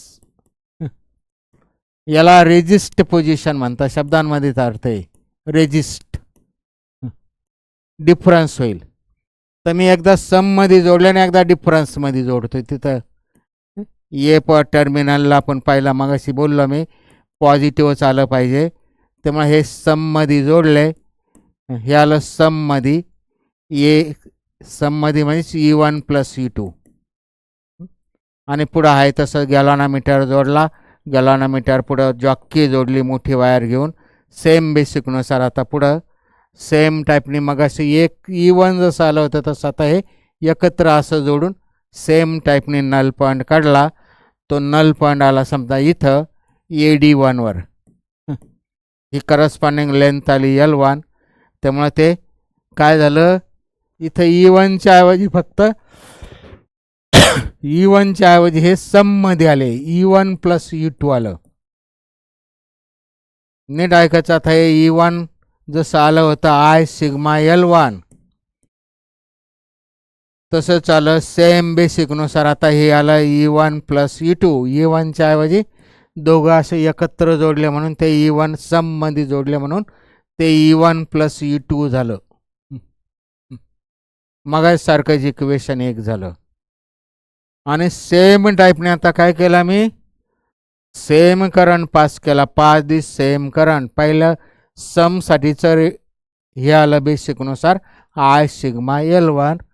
नाव आता काय केलं, सेम करंट पास केला आणि फक्त मी हे काय केलं, याची पोलॅरिटी उलटी केली, मी रिव्हर्स केली.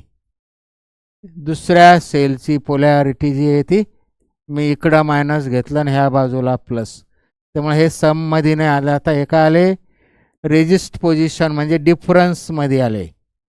E1 आणि E2 काय झाले, आता हे डिफरन्समध्ये झालं. दुसऱ्याची पोलॅरिटी रिव्हर्स केली, जोडलं, सेम करंट पास केला आणि सेम मेथडने.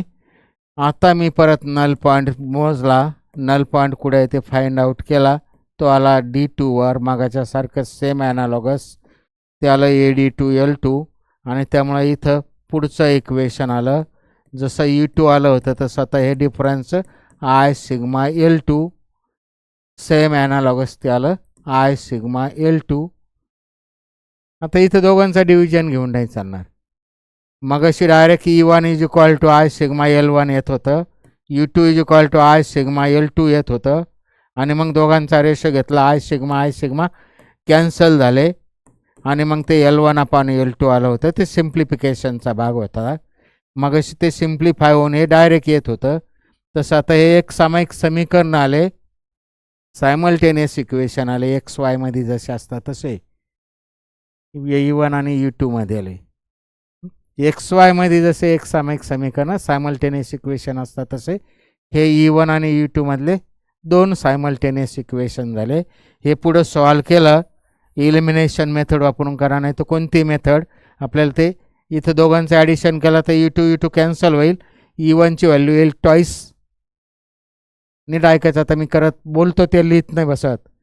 पहिल्यामध्ये दुसरा ॲड केला तर U2 कॅन्सल झाला, ते आलं twice E1 is equal to I sigma common काढलं, ते आलं L1 प्लस L2. दोघांचं ॲडिशन केलं तर आता पहिल्यातून दुसरं सबस्ट्रॅक्ट केलं तर E1 कॅन्सल होतील, हे प्लस होईल. त्यामुळे टॉईस E1च्या ऐवजी आता E1 कॅन्सल झालं, हे प्लस झालं आणि मग हे सबस्ट्रॅक्शन केलं. ह्या केसमध्ये सबट्रॅक्शन केलं, ह्या केसमध्ये ॲडिशन होतं. ही मेथड वापरतो आपण कोणती, इलिमिनेशन. एक व्हेरिएबल दोघातून एक ठेवणं, त्याला I sigma L1 minus L2. आणि मग आता दोघांचा डिव्हिजन घेतलं तर हे इकडचं आहे करस्पॉन्डिंग डिव्हिजन आणि मग त्याला E1 upon U2 is equal to L1 plus L2 upon divided by L1 minus L2. हा आला याचा फॉर्म्युला.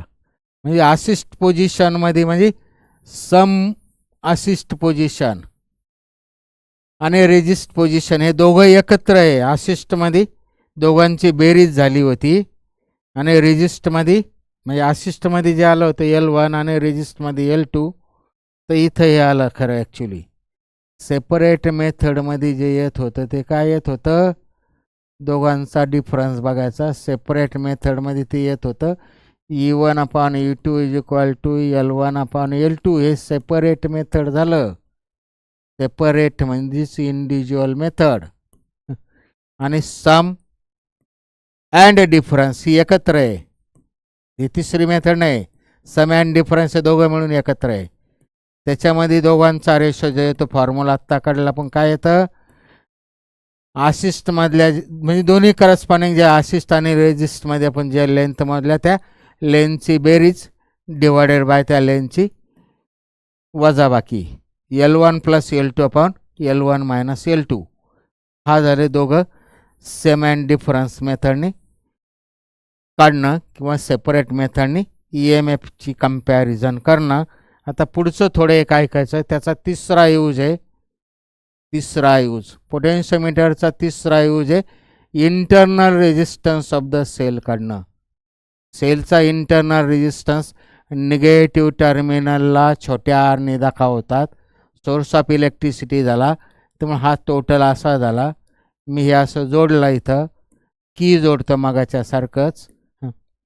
हा झाला सेल. इथं इंटरनल रेजिस्टन्स काढतो पण एकच सेल आहे, त्यामुळं मगाच्या टाईपनीच आता नीट ऐकायचं, बेसिक तेच आता सेम टाईपने आता इंटरनल रेजिस्टन्स काढतो. ही की ऑन केली, सुटेबल करंट पास केला, सेम टाईपने नल पॉईंट काढला. हा नल पॉईंट इथं आला, बेसिक तेच आता. नल पॉईंट काढला, नल पॉईंट इथं आला D1. त्यामुळे AD1 आलं ते किती L1 आलं आणि मगाचं जसं E1 आलं होतं तसं आता हे किती आलं, E बरोबर आय सिग्मा L म्हणजे करंट इंटू रेजिस्टन्स, म्हणजेच रेजिस्टन्सची किंमत in terms of the sigma, म्हणजेच हे आलं E1 जसं आलं होतं तसं सेम प्रोसिजरने आलं. E1 जोडला इथं, त्याला E म्हणलं एकच असल्यामुळं. म्हणजे मगाशी जसं आला होता E1 is equal to I sigma L1 तसं हे आलं. आता नीट ऐकायचं थोडं, याला इथं परत अजून एक रेजिस्टन्स, व्हेरिएबल रेजिस्टन्स किंवा रेजिस्टन्स बॉक्स जोडला. त्याच्यातून काहीतरी सुटेबल रेजिस्टन्सची किंमत घेतली, ही काहीतरी किंमत घेतली आणि इथं मी एक बटन अजून एक जोडतो आणि हे असं जोडलं आणि आता सेम टाईपने नीट ऐकायचं. आता हे जोडलं आणि दोन्ही की ऑन केल्या, दोन्ही की बरं का. मगाशी याच्यातनं करंट गेला, हे जोडलेलं नव्हतं. आता मी हे जोडून ठेवलं, सुटेबल रेजिस्टन्सची व्हॅल्यू घेतली, सेम करंट पास केला, सेम करंट. आणि आता हे दोन्ही की ऑन आहे, त्यामुळे इथनं करंट कसा जाईल त्यानुसार जे नीट ऐकायचं. हे ऑफ नाही, आता ह्या दोन्ही की ऑन आहे, त्यामुळे इथं EMF ऑफ द सेल नाही येणार, ह्या सेलचा EMF येणार नाही. मग सारखंच आता इथं नल पॉईंट काढला, नल पॉईंट काढला, पण आता इथं सेलचा EMF येणार नाही. त्याच्याऐवजी काय येईल, पोटेन्शियल डिफरन्स अक्रॉस दिस रेजिस्टन्स येईल. ह्या रेजिस्टन्सच्या अक्रॉसचं पोटेन्शियल डिफरन्स सेम टाईपने येईल, ते आर. आणि याचा आर म्हणजेच ह्या वायरचा आर म्हणजे कोणता, AD2चा रेजिस्टन्स. AD2 जी वायर आहे त्याचा आर म्हणजेच खरा L2. ही लांबी झाली, ह्या लांबीचा resistance in terms of the sigma लिहिला, तो आला I सिग्मा L2. आणि सेम बेसिकनुसार सेपरेट मेथडमध्ये जसं पहिलं इक्वेशन डिवायडेड बाय दुसरं केलं होतं, तसंच हे पहिलं डिवायडेड बाय दुसरं सेम बेसिकनुसार आलं I सिग्मा L2. त्यामुळं मगाशी जसं E1/E2 आलं होतं is equal to L1/L2, same टाईपने इथं आलं, सेम टाईपने इथं आलं. फक्त इथं दोन सेल नाही आहे, इथं रेजिस्टन्स पॅरललमध्ये जोडला, त्यामुळं U2 जे आहे ते जसं आलं होतं तसं इथं पोटेन्शियल डिफरन्स V येणार आहे.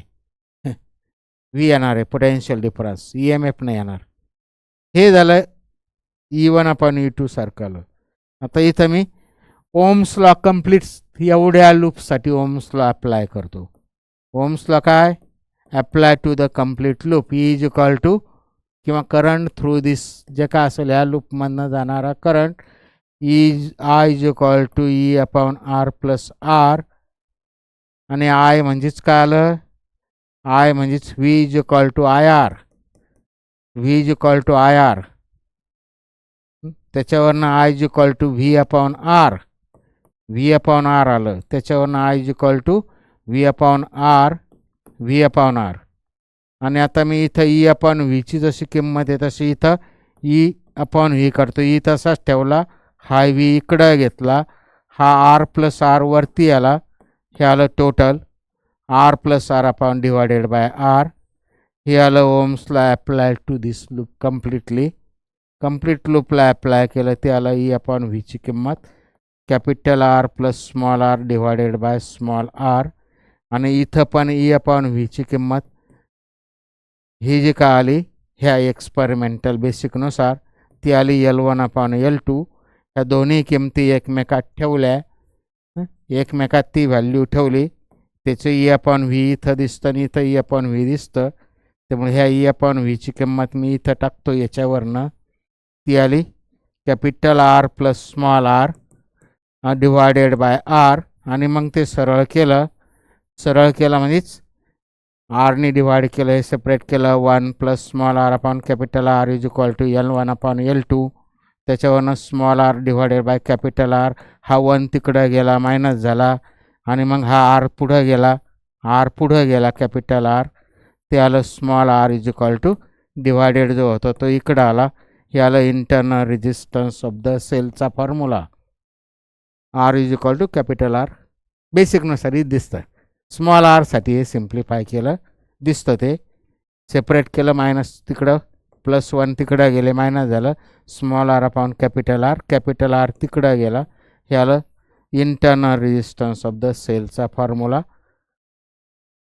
Small r is equal to capital R, small r is equal to capital R into काय L1/L2 मायनस 1. हा आला इंटरनल रेजिस्टन्सचा फॉर्म्युला. म्हणजे L1 minus L2 total upon L2 capital R. हे आणि हे एकच झालं, फक्त वेगळ्या फॉर्ममध्ये लिहिलं. Simply L1 minus L1 upon L2 -1 आणि इथे L1 - L2 डिवायडेड बाय लसावी काढला. सेम इंटरनल रेजिस्टन्सचा फॉर्म्युला झाला. हे झालं पोटेन्शियोमीटरचं बेसिक. याच्यावर प्रॉब्लेम MCQ सोडायचे. आपण फॉर्म्युले पाठ नाही करायचे, ते लक्षात घ्यायचे. आता पुढचं आहे गॅल्व्हॅनोमीटर. गॅल्व्हॅनोमीटर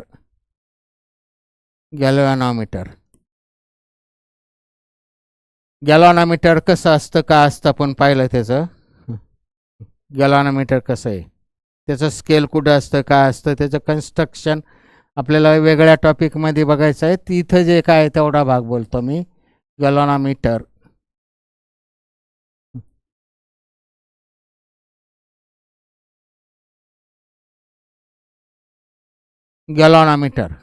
आता ॲक्च्युली गॅल्व्हॅनोमीटरचं कन्स्ट्रक्शन नाही बघायचं, पण थोडं बेसिक बोलतो मी. थोडं बेसिक बघतो, आपल्याला पुढं सरकण्यासाठी थोडं बेसिक बोलतो. तर गॅल्व्हॅनोमीटरमध्ये खरे 2 मेन पार्ट आहेत. गॅल्व्हॅनोमीटरचं कन्स्ट्रक्शन आपल्याला पुढच्या वेगळ्या टॉपिकमध्ये बघायचं आहे. इथं तरी थोडं बोलतो मी. गॅल्व्हॅनोमीटरच्या कन्स्ट्रक्शनमध्ये 2 मेन भाग आहे. एक कॉईल असते आणि एक मॅग्नेट असतं. अजून बाकीचं आहेच, पण मेन 2 भाग आहे, 2 पार्ट, कॉईल आणि मॅग्नेट. कॉईल म्हणजे काय पाहिलेलं आपण सोलेनॉइडमध्ये किंवा टोरॉइडमध्ये large number of turns wound on a insulated bobbin, त्याला सोलेनॉइड म्हणतात. किंवा ते गोल केलं म्हणजे रिंगमध्ये फॉर्म केलं तर त्याला टोरॉइड म्हणतात. हे आधीच्या टॉपिकमध्ये आपण पाहिलं. तसंच असं इथं रेक्टँग्युलर बॉबिन घेतली. रेक्टँग्युलर बॉबिन कॉईल जे त्याचा अर्थ बोलतो मी. कोणत्याही इन्सुलेटिंग मटेरियलवर large number of insulated thin uniform conducting wire जर वाउंड केली तर दॅट इज कॉल्ड कॉईल. ती जर गोल सिलेंड्रिकलवर वाउंड केली, गोल सिलेंडरवर, तर त्याला सोलेनॉइड म्हणतात. आणि ते गोल सिलेंडरवर large number of turn wound केलेली, त्याला जर असं गोल आकार दिला म्हणजे रिंगच्या फॉर्ममध्ये कन्वर्ट केलं तर त्याला टोरॉइड म्हणतात. तर तीच कॉईल मी इथं फक्त रेक्टँग्युलर बॉबिनवर अशा लार्ज नंबर ऑफ टर्न्स अशा घेतो, 1000, 2000, 5000, आणि ती याच्यावर वाउंड केली, याच्यावर गुंडाळली आणि ती जर अशी ठेवली तर त्याला कॉईल म्हणतात. कॉईलचा अर्थ पाहिलेला आपण आधी, तरी एक जस्ट बेसिक. तर गॅल्व्हॅनोमीटरच्या कन्स्ट्रक्शनमध्ये कॉईल आणि मॅग्नेट हे 2 मेन पार्ट असतात. त्या 2 पार्टपैकी कॉईल आणि मॅग्नेट दोघांपैकी कोणतंही एक मूव्ह करता येतं. कॉईल जर मूव्ह केलेली असेल, कॉईलची मूवमेंट होत असेल, त्यापासून जो काय गॅल्व्हॅनोमीटर तयार होईल त्याला म्हणतात मूव्हिंग कॉईल गॅल्व्हॅनोमीटर. कॉईल जर मूव्ह होत असेल, या कळण्या इतका अर्थ लावला मी, तशा अर्थाने लाव. कॉईल मूव्ह होत असेल तर त्याला म्हणतात मूव्हिंग कॉईल गॅल्व्हॅनोमीटर. आणि जर मॅग्नेट मूव्ह होत असेल तर त्याला म्हणतात मूव्हिंग मॅग्नेट गॅल्व्हॅनोमीटर. म्हणजे गॅल्व्हॅनोमीटरचे 2 टाईप आहे.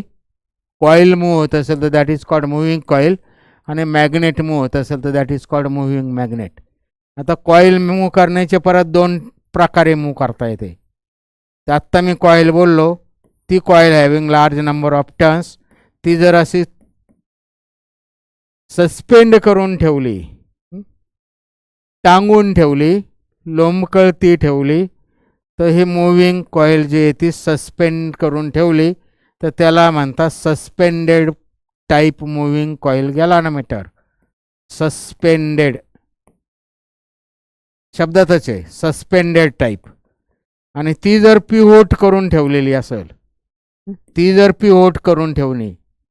पिव्होट करणं म्हणजे काय, ती कॉईल जी आहे ती 2 स्प्रिंगमध्ये ठेवून ती अशी रोटेट होईल. अशी घड्याळाचा काटा जसा पिव्होट केलेला असतो, फलक्रम भोवती फिरतो तो, तर अशी एखादी फलक्रम भोवती फिरत जर असेल तर त्याला काय म्हणता येईल, पिव्होट करून ठेवणं, सस्पेंडेड टाईप. आणि दुसरा जो येतो पिव्होटेड टाईप. गॅलॉनोमीटर, मुव्हिंग कॉईल गॅलॉनोमीटर दोन टाईपचे झाले, सस्पेंडेड टाईप आणि पिवोटेड. कॉईल कशी ठेवली, सस्पेंड करून ठेवली तर सस्पेंडेड टाईप होईल, पिवोट करून ठेवली तर पिवोटेड टाईप होईल. तर हे कन्स्ट्रक्शन याला फार म्हणजे मोठ्या जागा लागती. हे छोट्या ह्याच्यात करता येतं, फार त्याचं डीपमध्ये नाही बोलत. हे काय ॲक्च्युली म्हणजे पोर्टेबल असतं, चिपर असतं, कॉस्टली नसतं. हे करणं सोपं जातं, हे करणं अवघड जातं. याला मोठं हे लागतं, जागा जास्त लागते, जागा जास्त लागते, कॉस्टली जातं, चिपमध्ये नाही मिळत. आणि परत हे या सर्व गोष्टीचा विचार इथं स्केल परत जे आहे ते डायरेक्ट रिडिंग येत नाही, याच्यावर डायरेक्ट रिडिंग येतं. त्यामुळे सस्पेंडेड टाईप गॅलॉनोमीटर असो नाही तर पिवोटेड टाईप असो, दोन्ही टाईपमध्ये जास्तीत जास्त हा वापरता एक्सपेरिमेंटल आणि प्रॅक्टिकली. बेसिक त्यांचं ते बेसिक दोन्ही टाईपचं कोणताही गॅलॉनोमीटर असो, याच्यातनं जर करंट जात असेल त्या कॉईलमधनं, current carrying coil produces magnetic field, आणि मॅग्नेटिक फील्ड जर प्रोड्यूस झाली का तिथं काय येतं, कॉईल डिफ्लेक्ट होते, आणि कॉईल डिफ्लेक्ट झाली का तिथं टॉर्क येतो, टॉर्क येतो. तर ते टॉर्क जो येतो तो परत ओरिजिनल पोझिशनला आणायला एक्सटर्नल फील्ड लावावं लागते मॅग्नेटिक. ते बाकीचं कन्स्ट्रक्शन आपल्याला लक्षात नाही घ्यायचं. तर सस्पेंडेड टाईप असू नाही तर पिवोटेड टाईप, दोन्ही टाईपच्या कोणताही गॅलॉनोमीटर असू, इथं current is directly proportional to deflection. हे मेन बेसिक झालं मुव्हिंग कॉईल गॅलॉनोमीटरचं. मग ती सस्पेंडेड असू नाही तर पिवोटेड असू, current is directly proportional to the deflection produced in the coil. तसं मुव्हिंग मॅग्नेट गॅलॉनोमीटरमध्ये मॅग्नेट मूव्ह होतं, कॉईल स्टेडी असते. इथं कॉईल मूव्ह होते, मॅग्नेट स्टेडी असतो.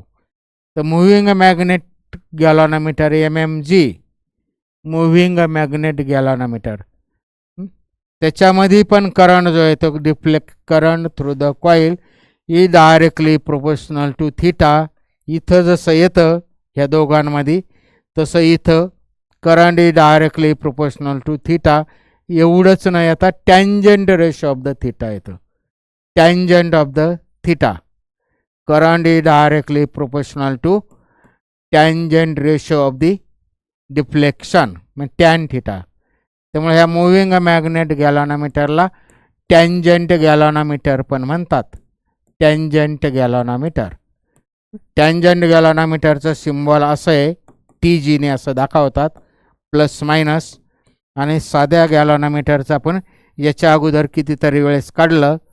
साधा गॅलॉनोमीटरमध्येच मुव्हिंग कॉईल गॅलॉनोमीटर, मग तो सस्पेंडेड टाईप असू नाही तर पिवोटेड टाईप असू.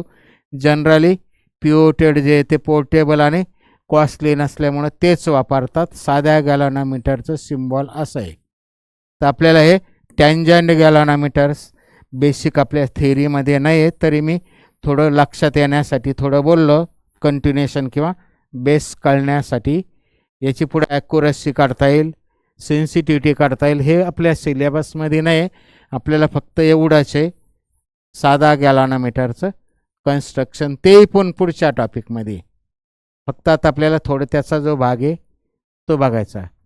हे गॅलॉनोमीटर आत्ता मी बोललो त्याचं कन्स्ट्रक्शन, त्यानुसार त्याचं इलेक्ट्रॉनिक सिम्बॉल आलं. तर ह्या गॅलॉनोमीटरचं मी इथं इलेक्ट्रॉनिक सिम्बॉल काढलं. तर ह्या गॅलॉनोमीटरपासून इलेक्ट्रॉनिक सिम्बॉल काढलं. याच्यापासून आपल्याला करंट मेजर करणारं इन्स्ट्रुमेंट म्हणजे ॲमीटरमध्ये कन्व्हर्जन करता येतं, किंवा व्होल्टेज मेजर करणारा इन्स्ट्रुमेंट म्हणजेच व्होल्ट मीटरमध्ये कन्वर्ट करता येतं. व्होल्ट मीटर म्हणजे conversion of galvanometer into an ammeter and into an volt meter. गॅलॉनोमीटरचं कन्व्हर्जन इंटू ॲमीटर,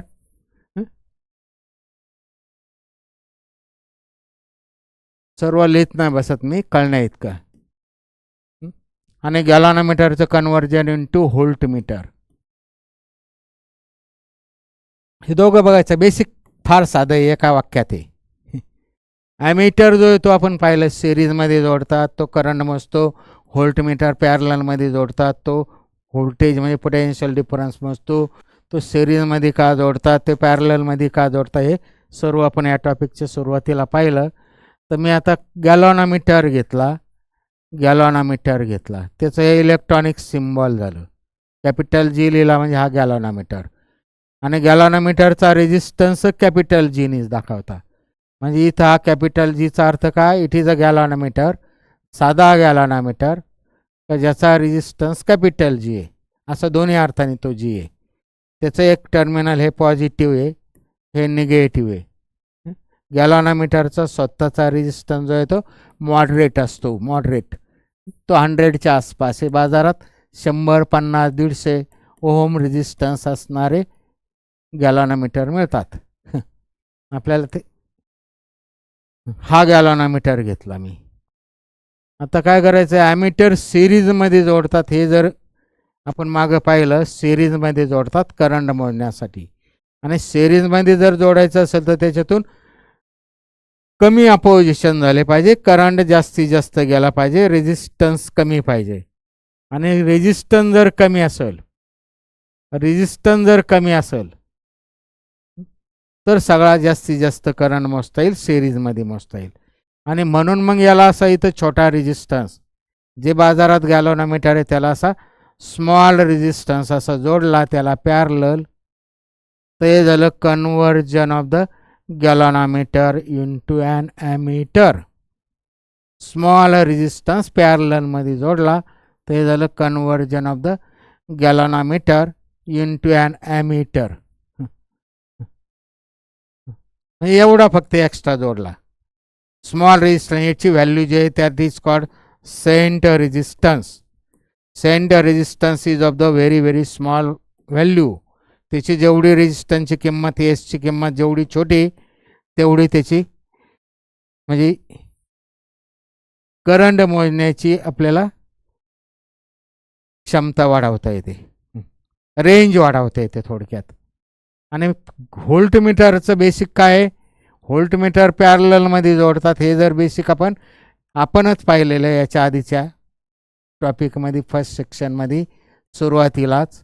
हे प्लस मायनस व्होल्टमीटरला जर इथं व्हेरी हाय रेजिस्टन्स जोडला, व्हेरी हाय रेजिस्टन्स सिरीजमध्ये, त्याला एक्स म्हणतो मी. तर काय होणार आहे, सिरीजमध्ये रेजिस्टन्स वाढतो आणि रेजिस्टन्स वाढल्यामुळं व्होल्टमीटर पॅरललमध्ये जोडला तर त्याच्यातून करंट फार जात नाही, डिफ्लेक्शन होईल एवढाच करंट जाणार आहे. म्हणून तर ते पॅरललमध्ये जोडतात. हा जास्त असल्यामुळं पॅरललमध्ये त्याच्यातनं फार करंट जाणार नाही, फक्त मोजण्या इतका जाईल. किंवा हे सिरीजमध्ये का जोडतं, कारण हा एस जो आहे तो व्हेरी स्मॉल असतो, एक्स जो आहे तो व्हेरी व्हेरी लार्ज असतो. कळण्या इतके अर्थ लिहितो मी. एक्स जो आहे तो व्हेरी लार्ज असतो, त्याला सिरीज रेजिस्टन्स, तो सिरीजमध्ये म्हणून सिरीज रेजिस्टन्स म्हणतात.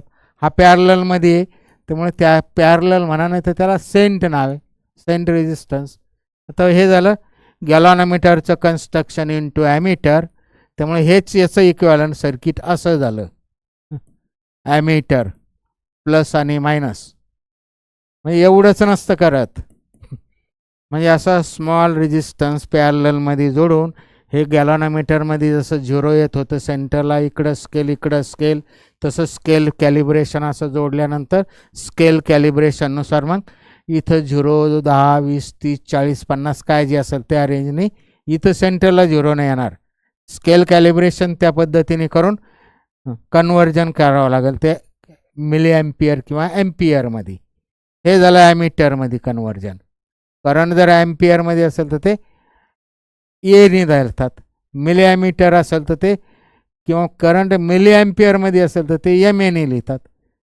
त्यामुळे हे काय लिहिलं, एम ए लिहिलं का ए लिहिलं ते मेन भाग नाही. हे conversion of the galvanometer into an ammeter झालं. हे प्लस टर्मिनल, याच्या हेच इक्विव्हॅलंट हे म्हणजेच हे ॲमीटर झालं प्लस मायनस. किंवा सेम टाईमने हे व्होल्टमीटर झालं प्लस मायनस व्होल्टमीटर झालं. हे एकत्र म्हणजेच व्होल्टमीटर पॅरलल सिरीजमध्ये जोडलं, आणि पॅरललमध्ये जोडलं म्हणजे ॲमीटर. आता बेसिक एवढंच लक्षात घ्यायचं, हा पॉईंट ए आणि पॉईंट बी हे कितीतरी वेळेस, 1000 वेळेस झालेलं असतं. पण हे प्लस मायनस लिहित नाही बसत मी, इकडनं करंट आला काहीतरी आय करंट, मोठं सर्किट आहे, करंट आय आला. इथं करंट आला, याच्यातनं काहीतरी गेला आय जी, याच्यातनं काहीतरी गेला आय एस. इथं करंट क्रिचॉफ्स करंट लॉनुसार 2 पार्टमध्ये डिवाइड झाला. इकडं काय गेला, इकडं काय गेला. आणि क्रिचॉफ्स लॉज नाही, त्याच्या आधी मूलभूत आपल्याला सगळ्या गोष्टी त्यानुसार, त्या क्रिचॉफ्स लॉनुसार येतातच, पण त्याच्या बेसिकनुसार. सेम टाईपने इकडनं जो काय करंट आला, तर याच्यातनं जो गेला तो आय जी गेला. टोकानं जो आला तो असं सरळ एका रस्त्याने चालला. त्यामुळे इथं आय म्हणजेच आय जी झाला, गॅलॉनोमीटरमधनं जाणारा. आणि तोच पुढे एक्समधून जाणार, आय जीच जाणार. इकडं रस्ता तोच आहे, तोच करंट जाणार. सिरीजमध्ये करंट आहे तोच जातो, पॅरललमध्ये करंट वेगवेगळ्या रस्त्याने वेगळा जातो. पॅरललमध्ये पोटेन्शियल डिफरन्स वेगळं असतं, करंट पॅरललमध्ये काय असतं, पोटेन्शियल डिफरन्स सेम असतो, पोटेन्शियल डिफरन्स सेम असतं, करंट वेगळा असतो. दिसतं इथं कितीतरी वेळेस पाहिलं आपण, ओम्स लॉमध्ये पाहिलं, सिरीज पॅरलल कॉम्बिनेशन काढताना पाहिलं, हजारो ठिकाणी पाहिलं. हे 2 पॉईंटमध्ये इथं पोटेन्शियल डिफरन्स जो येतो, दोघं जीच्या अक्रॉस जी असेल तिथंच या बी एसचे पण दोन्ही पॉईंट आले. त्यामुळे पोटेन्शियल डिफरन्स अक्रॉस एस आणि पोटेन्शियल डिफरन्स अक्रॉस जी हे सारखं राहील पॅरललमध्ये असेल तर. हे पॅरललमध्ये हे बेसिक, आणि इथं सिरीजमध्ये असल्यामुळं टोटल ए आणि बी मधलं पोटेन्शियल, टोटल ए आणि बी मधलं पोटेन्शियल त्याला मी व्ही म्हणलं. आणि ते किती राहील, ह्या गॅलॉनोमीटरच्या ह्या 2 टोकातलं पोटेन्शियल, गॅलॉनोमीटरच्या 2 टर्मिनलमधलं पोटेन्शियल, आणि प्लस पुढचं एक्सच्या 2 टर्मिनलमधलं पोटेन्शियल. हे बेसिक पॅरललचं, हे बेसिक पोटेन्शियल डिफरन्स 2 टोकातलं तेच राहणार. मग इथं किती जे जोडलेले पॅरललमध्ये त्यांचं, आणि सिरीजमध्ये जे काय जोडलेले त्यांचं पोटेन्शियल डिस्ट्रीब्यूट होणार आहे. हे बेसिकनुसार कळत असेल तर हे 2 बेसिकनुसार पुढे सिम्प्लिफाय करायचं फक्त. Potential difference across centre resistance is equal to potential difference across galvanometer, आणि potential difference V is equal to I, V is equal to I R, current गुणिले रेजिस्टन्स.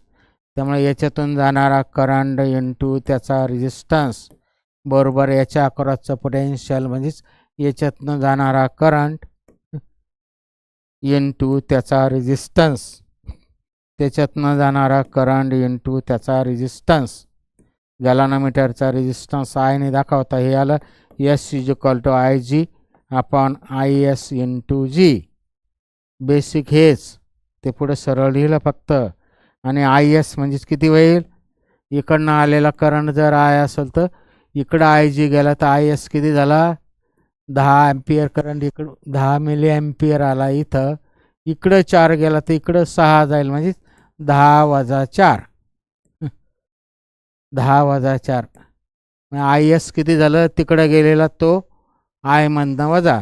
त्यामुळे आय एसची किंमत टाकली मी, ती किती आली, आय एसची व्हॅल्यू आली किती, I G upon I minus I S. I minus I एसची व्हॅल्यू किती आली, I minus I G into G. हे आलं एस, वेगळं काहीच नाही. सेंट रेजिस्टन्सची व्हॅल्यू एवढी पाहिजे, सेंट रेजिस्टन्सची व्हॅल्यू एवढी पाहिजे. वेगळ्या शब्दात हे जर हे कळत असेल तर त्याच्यावरनं सेकंदात येतं एस बरोबर I G upon I S into G. तसंच इथं एक्स एस म्हणजेच तो किती पाहिजे, तसं इथं आपल्याला एक्स बरोबर किती येते काढायचं. एक्स किती पाहिजे, एक्स किती पाहिजे, तर व्ही इज इक्वल टू काय येणार आहे, V is equal to current into V बरोबर काय आय आर.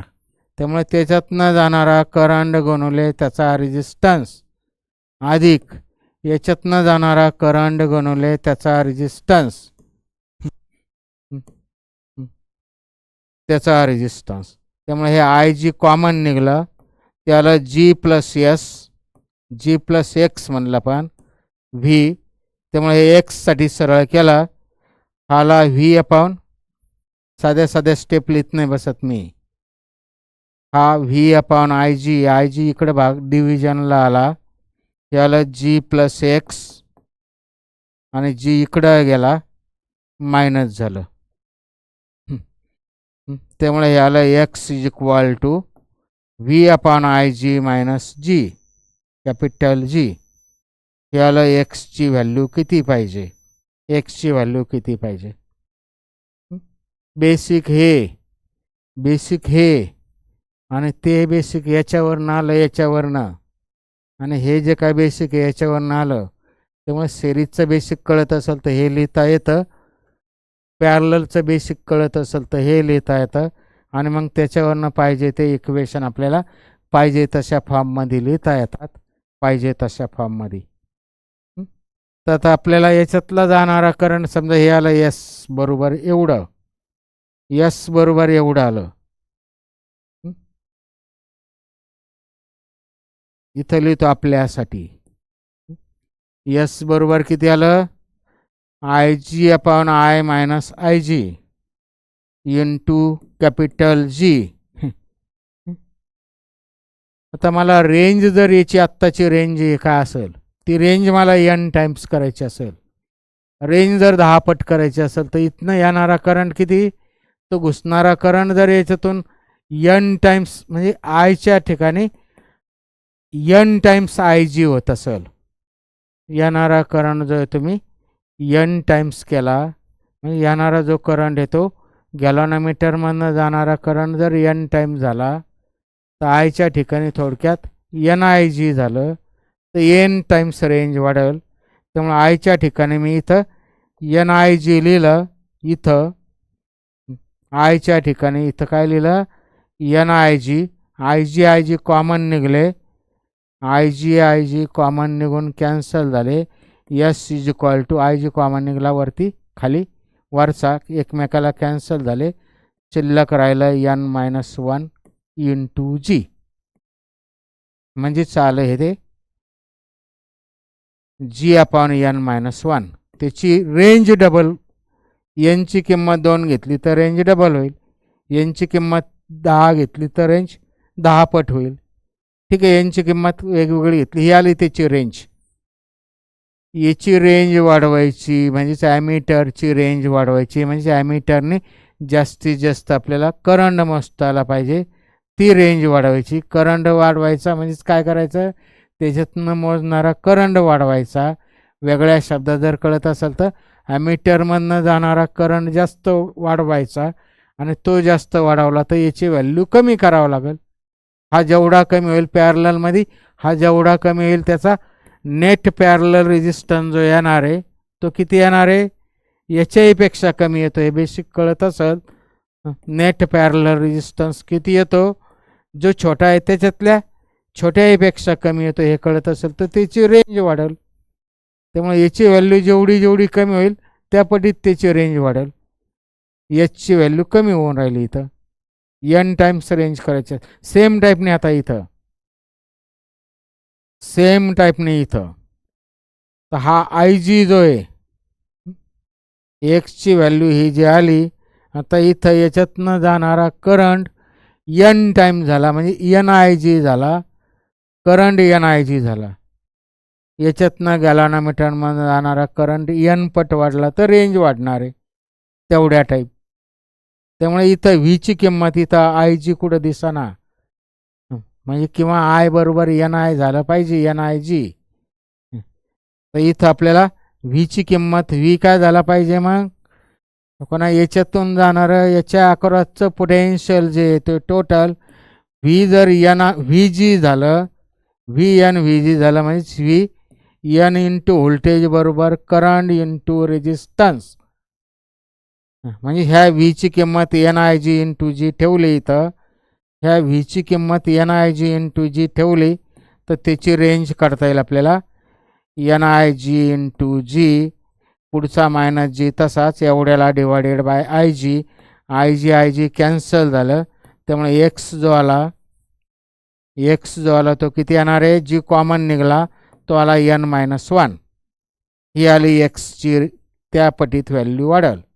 रेंज जर वाढवायची असेल n टाइम्स करायची असेल तर एक्सची व्हॅल्यू किती पाहिजे तिथं, किंवा इथं याची रेंज n टाइम्स करायची असेल तर एसची व्हॅल्यू किती पाहिजे.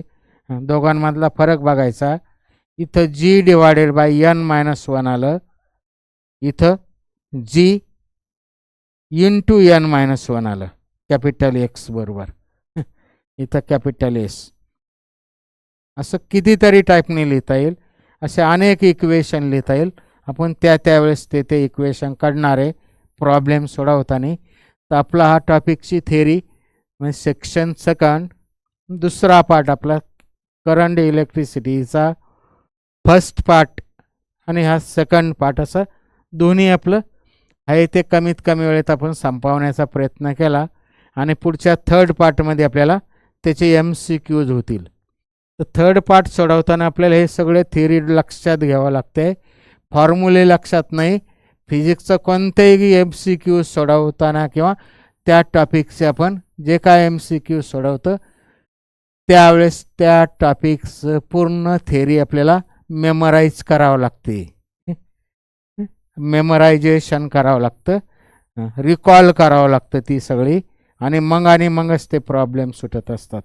त्यामुळे आपण हे दोन्ही पहिला आणि दुसरा सेक्शन नीट बघायचा, दोन्ही पार्ट, आणि मग MCQज आपण पुढच्या थर्ड पार्टमध्ये सोडवणार आहे. इथंच थांबतो. थँक्यू.